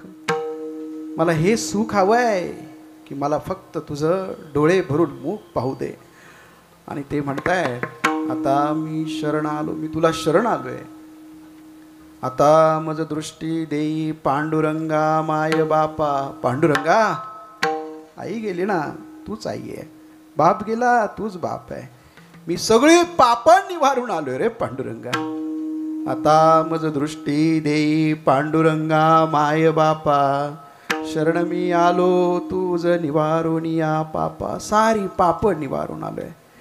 आणि नामदेव महाराज सांगतायत ना, देव काय सांगतो, गुह्य सांगतोय, प्रेम चित्ती घ्या रे नाम माझे, माझं नाव घ्या आणि आषाढी कार्तिकी विसरू नका मज, सांगतसे गुज पांडुरंग. पांडुरंग सांगतोय आषाढी कार्तिकी मला विसरू नका.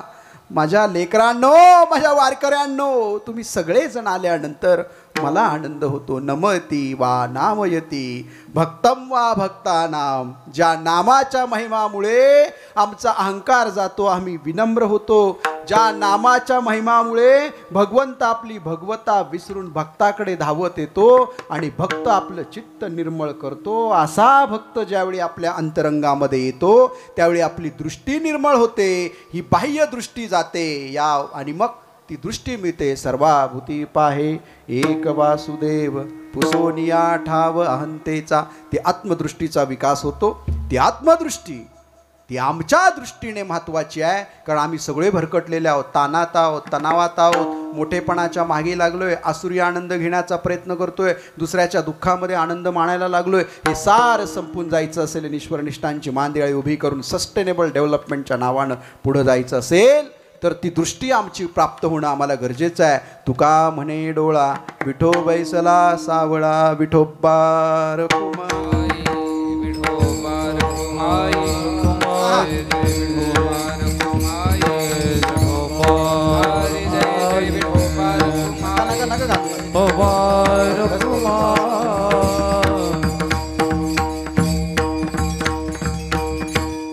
नको नको नको.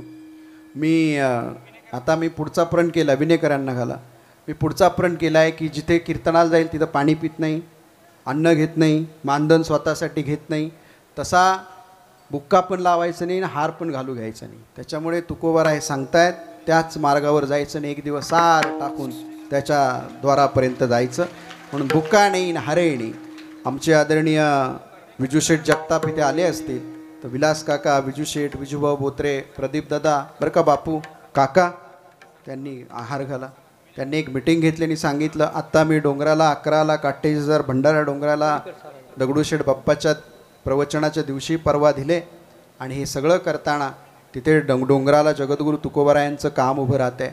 पण मी मृत्यूपत्र तयार केलं आणि त्याच्यामध्ये काही संकल्प केलेत आणि त्या संकल्पामध्ये मला एक मॉडर्न एज्युकेशन, वारकरी संप्रदाय, traditional plus modern education 20 types of syllabus me develop केला आहे. त्यासाठी मला मरताना समाधान मिळालं पाहिजे म्हणून काही फक्त मंदिरं नाही, मंदिराची फिलॉसॉफी सांगणारी माणसं पण घडवली पाहिजे म्हणून एक गुरुकुल उभा करतो आहे. मी कुठे ट्रस्टी नाही, काही नाही, कुठे जायचं नाही, कुठं ट्रस्टी पण व्हायचं नाही, पण एक गुरुकुल उभं करावं म्हणून या सगळ्यांनी मला आग्रह केला. एक संस्था रजिस्ट्रेशनला पाठवली आहे ज्याच्यामध्ये आळंदीला जे कीर्तनकार गरीब घरातले मोफत शिक्षण घेण्यासाठी येतात, मधुकरीवर जगतात, त्यांना अन्नदान करणं, त्यांची कपडे, त्यांचा सगळा शिक्षणाचा खर्च करणं. गायक वादक जे वृद्ध झाले त्यांना सप्ताला कोण बोलवत नाही, अखंड हरिनाम त्यांनी घेतलं, पण आता त्यांचा आजारपणात दुर्लक्ष आहे, त्यांची सेवा करायची आहे. एक जागा पाहून गुरुकुल बांधायचं आहे आणि महाराष्ट्रामध्ये ज्ञानोबा तुकोबांच्या नावानं किमान 2000 वारकरी सेंटर्स करावेत असा संकल्प आहे.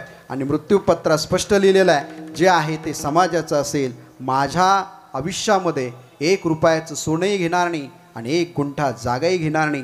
हे समाजाचं आहे, ते समाजालाच द्यायचं. म्हणून आजच्या ह्या माझ्या उपक्रमासाठी कीर्तनकारांना मागावं लागतं, मी कुठे मागत नाही. पण माझ्या गावात राम मंदिर चालू आहे, मी म्हणालो 1 कोटी रुपये देईल. आदरणीय प्रदीपदादा कंदांना फोन केला, प्रदीपदादा म्हणाले 5,55,000 मी देतो. अशी माणसं आहेत. भंडारा डोंगरासाठी पण पहिलंच कीर्तन 5 कोटीचं झालं आणि ओघ स्थापन झाला. तिथे असणारे विश्वस्त अध्यक्ष काम करतायत. आपल्याला वाटलं आपण काहीतरी करावं. लक्ष्मणभाऊ जगतापांच्या 10व्याच्या दिवशी 1,80,00,000 रुपये आले. त्यांचे विजूशेठ जगतापांचे व्याही आरोग्यमंत्री, त्यांनी 2 मिनिटाचं भाषण ऐकलं, त्यांनी 1 कोटी रुपये देतो सांगितलं. माझ्यासमोर सुभाषराव बसलेत, किती नावं घ्यावी, बाळासाहेब आहेत, विनोद भाऊ आहेत, आता काका तर सगळीकडे सांगत असतात. इथं प्रदीपदादा तुम्ही आहात, इथे आमचे हातवर करा तुमचा दादा. माझ्या चालू कीर्तनात 98,326 रुपये दिले. तेच बंडल डोंगरावर पोचला, तुमची पावती माझ्याकडे आहे. ही सगळ्या लोकांनी जे प्रेम केलं, हे प्रेम आपल्या सगळ्यांना जगद्गुरूंचं मंदिर उभं करायचं आहे. पण मंदिर झालं आहे, मंदिर होणार आहे, पण आता ही फिलॉसॉफी पुढे न्यायची आहे. म्हणून माझ्या या निर्माण केलेल्या संस्थेला विलास काका विजू शेट यांनी सांगितलेल्या मार्गाला या ठिकाणी आमचे राजेंद्रजी म्हणजे जे अण्णा आहेत, या माणिकदादांचे बंधू आहेत, त्यांनी या माझ्या सगळ्या कार्याला आज 1,11,111 रुपये देण्याचं जाहीर केलं. त्यांच्यासाठी आपण टाळ्या वाजूयात. या कार्याला आजचं जे काही मीना काकी त्यांच्या असणाऱ्या कुटुंबाच्या वतीनं जी मदत करणार आहे त्याबद्दलही तुम्हाला धन्यवाद देतो. आमचे आप्पा आलेत, आप्पांनी देखील माझ्या पिंपळगावच्या मंदिराला 5,55,000 रुपये दिले. त्यांच्यासाठी आपण टाळ्या वाजवल्या पाहिजे. अनेक लोक या ठिकाणी उपस्थित आहेत. माझ्या मृत्यूपत्रामध्ये जी जी कामं आहेत ती करायची आणि माझ्या सद्गुरूंनी सांगितलं आता काही संकल्प करू नका, अडकून जाल राहिला संकल्प तर. त्याच्यामुळे आता माझी संकल्प मला गुरुकुल करायचं आहे, वारकऱ्यांची सेवा करायची आहे, महाराष्ट्रामध्ये ज्ञानोबा तुकोबांचे सेंटर्स निर्माण करायचे आहेत. म्हणून आजची ही भूमिका. आणि इथून पुढे मला पंकज गावडे म्हणत जाऊ नका. माझ्या गुरुनं मला ते नाव सोडायला सांगितलं. त्या नावावर जळो हे पाषाण आणि पडो हे पाषाण अशा पद्धतीनं मी ते पाडून टाकलं आहे. जे नाव निर्माण करायला आयुष्याची हयात घालवली ते शून्यात टाकून दिलं आहे. त्यांनी जे नाव दिले चेतनानंद तेच नाव माझं असेल, जे मला मुक्तीच्या द्वारापर्यंत घेऊन जाईल, तुकोबांची भेट मला घडून आणेल. म्हणून साधनेमध्ये माझी तुकोबा माझ्याशी बोलतायत. जाताना एक माझं स्वप्न आहे की तुकोबांनी प्रत्यक्ष मला दर्शन द्यावं. आणि म्हणून ह्यासाठी ही कीर्तन आहे ना, ही कीर्तनं काहींचा काही प्रकार असेल, पण माझं कीर्तन माझ्यासाठी साधना आहे, ज्या साधनेनं पांडुरंग आणि ज्ञानोबा तुकोबा तुम्हाला भेटतील. म्हणून ही साधना आज माणिकदादांच्या चरणावर समर्पित केली. माणिकदादांसारखं नाव या भागामध्ये मी ऐकलं नव्हतं. एक चांगलं नाव. माणिकदादांच्या पत्नीचं नाव आहे निर्मलाताई. म्हणजे निर्मल अंतकरण असणारं जे निर्मलाताई निर्मल आहेत आणि त्या निर्मल अंतकरणामध्ये माणिक नावाचं रत्न होतं. ते काहीतरी बाजूला गेलं, ते हरवलं. त्यांना दुःख होतं आपल्या मुलाच्या जाण्याचं. तरी पुन्हा माणूस उभा राहतो, पुन्हा समाजासाठी राजकीय क्षेत्रात आध्यात्मिक क्षेत्रात काम करतो. आणि हे सगळं करताना आज त्यांची 2 मुली आहेत. एक सुरेखा आहे मला वाटतं आणि एक सारिका आहे. नाही राहू द्या, एक सारिका आहे आणि एक सुरेखा आहे. ते सारिका आहे ना, सारिका म्हणजे ती आलेली सर आहे निर्मला देवीच्या अंतकरणातून वाहणारी, आणि ती सुरेख वाहते. आणि म्हणून सार्थक नावाचा एक मुलगा आज त्यांच्या घराचं हे सगळं कार्य पुढे घेऊन जाणार आहे. ते खरं माणिकदादांचं सार्थक असेल. म्हणून आपण सगळ्यांनी त्यांच्या मागे उभा राहिलं पाहिजे. आणि म्हणून या ठिकाणी त्यांचे बंधू आहेत राजेंद्र अण्णा.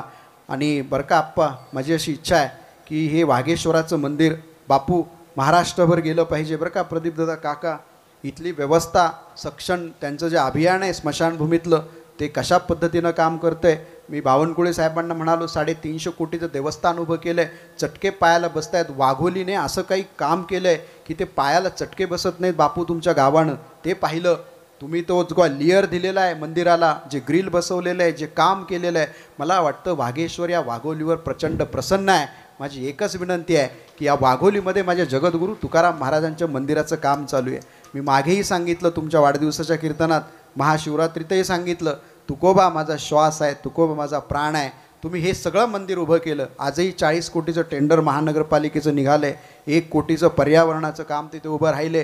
कोट्यावधी रुपयाची कामं तुम्ही करताय. राजेंद्र अण्णा माणिकदादांचे बंधू आहेत आणि त्यांच्या पत्नी जयश्रीताई या ठिकाणी बसलेल्या आहेत. मी आता वाघोलीकरांना विनंती करणार आहे, अण्णा जरा तुकाराम महाराजांच्या मंदिराकडे लक्ष द्या. एक छोटंसं मंदिर. हां, नाही आता तुम्ही सगळ्यांनी लक्ष द्या. माझ्या तुकाराम महाराजांना मागे ठेवू नका. कारण वाघेश्वरापुढे जो बसला आहे ना समाधी घेऊन, त्यानं आरती लिहिली, तुकाराम तुकाराम नाम घेता कापे यम धन्य तुकोबा समर्थ, जेने केला हा पुरुषार्थ. त्यानं आरती लिहिली, आरती तुकारामा स्वामी सद्गुरू धामा. त्यानं लिहिली ना रामेश्वर शास्त्रींनी. त्या रामेश्वर शास्त्रींनाही वाटत असेल की आता वाघेश्वराच्या आशीर्वादानं वाघोलीमध्ये तुकोबांचं मंदिर लवकर पूर्ण व्हावं, म्हणून या ट्रस्टींनाही आपण मदत करावी. माणिकदादांच्या कुटुंबाच्या वतीनं या ठिकाणी मला ज्यांनी बोलवलं ते संजय आप्पा आणि त्यांच्या पत्नी मीना काकी. मीना काकींनी मी सांगितलं 200-250 फोन मला केले असतील, पण मी 2च फोनवर बोललो. मी साधा मोबाईल डबड्याचा वापरतो, व्हॉट्सअप वापरत नाही, त्यामुळे मला काही मेसेज येत नाहीत. त्यामुळे मी फोन केला, या कीर्तनाला आलो. माणिकदादा जिथे असतील, आज निर्मलाताईंच्या अंतकरणामध्ये त्या भावना असतील की आज पती माझ्याबरोबर नाही. आज त्या मुली गेटवर उभ्या होत्या, ती सारिका आणि त्या सुरेखा. त्यांच्या नजरेमध्ये मी पाहिलं बाप गेल्याचं दुःख होतं. आज सारा समाज इथे आला आहे, पण बाप नावाचा माणूस त्यांच्या आयुष्यातून कायमचा गेला. हे दुःख त्या दोन्ही मुलींच्या अंतकरणामध्ये मला दिसलं. म्हणून मी या ठिकाणी आप्पांना आणि अण्णांना विनंती करेल, तुमचा दादा गेला, आता या कुटुंबाचं दादा होण्याची वेळ आलेली आहे. तुम्ही या कुटुंबाचं दादा व्हावं. या ठिकाणी मीना काकी आहेत आणि जयश्रीताई आहेत. यांनी आमच्या निर्मलाताईंना प्रेम द्यावं. तुम्ही त्यांच्या मुली व्हा आणि या प्रेमामध्ये वाढ करा. माणिकदादांना असणारी ही खरी श्रद्धांजली असेल. म्हणून तुमच्या सगळ्यांच्या वतीनं मी माणिकदादांच्या पुण्य पावन स्मृतींना अभिवादन करून वासंस्य जीर्णानि यथा विहाय नवानि गृह्णान्ति नरोपराणि तथा शरीराणि विहाय जीर्णानि अन्यानि संयाति नवानि देही भावपूर्ण श्रद्धांजली समर्पित करतो.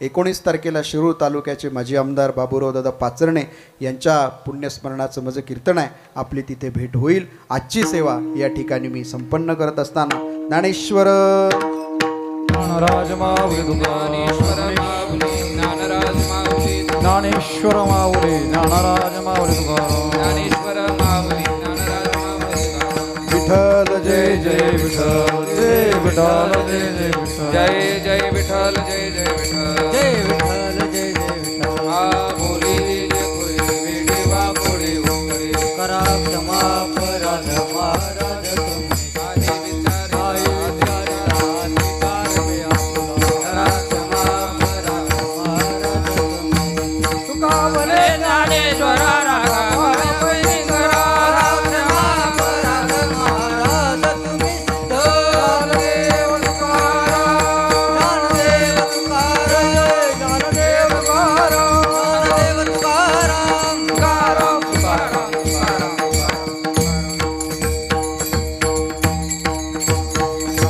कुंडली कमलधारी विठ्ठल श्री ज्ञानदेव भगवान की जय. माऊली ज्ञानेश्वर महाराज की जय. जगद्गुरु तुकाराम महाराज की जय. छत्रपती शिवाजी महाराज की जय. वागेश्वर भगवान की जय. सब संतन की जय.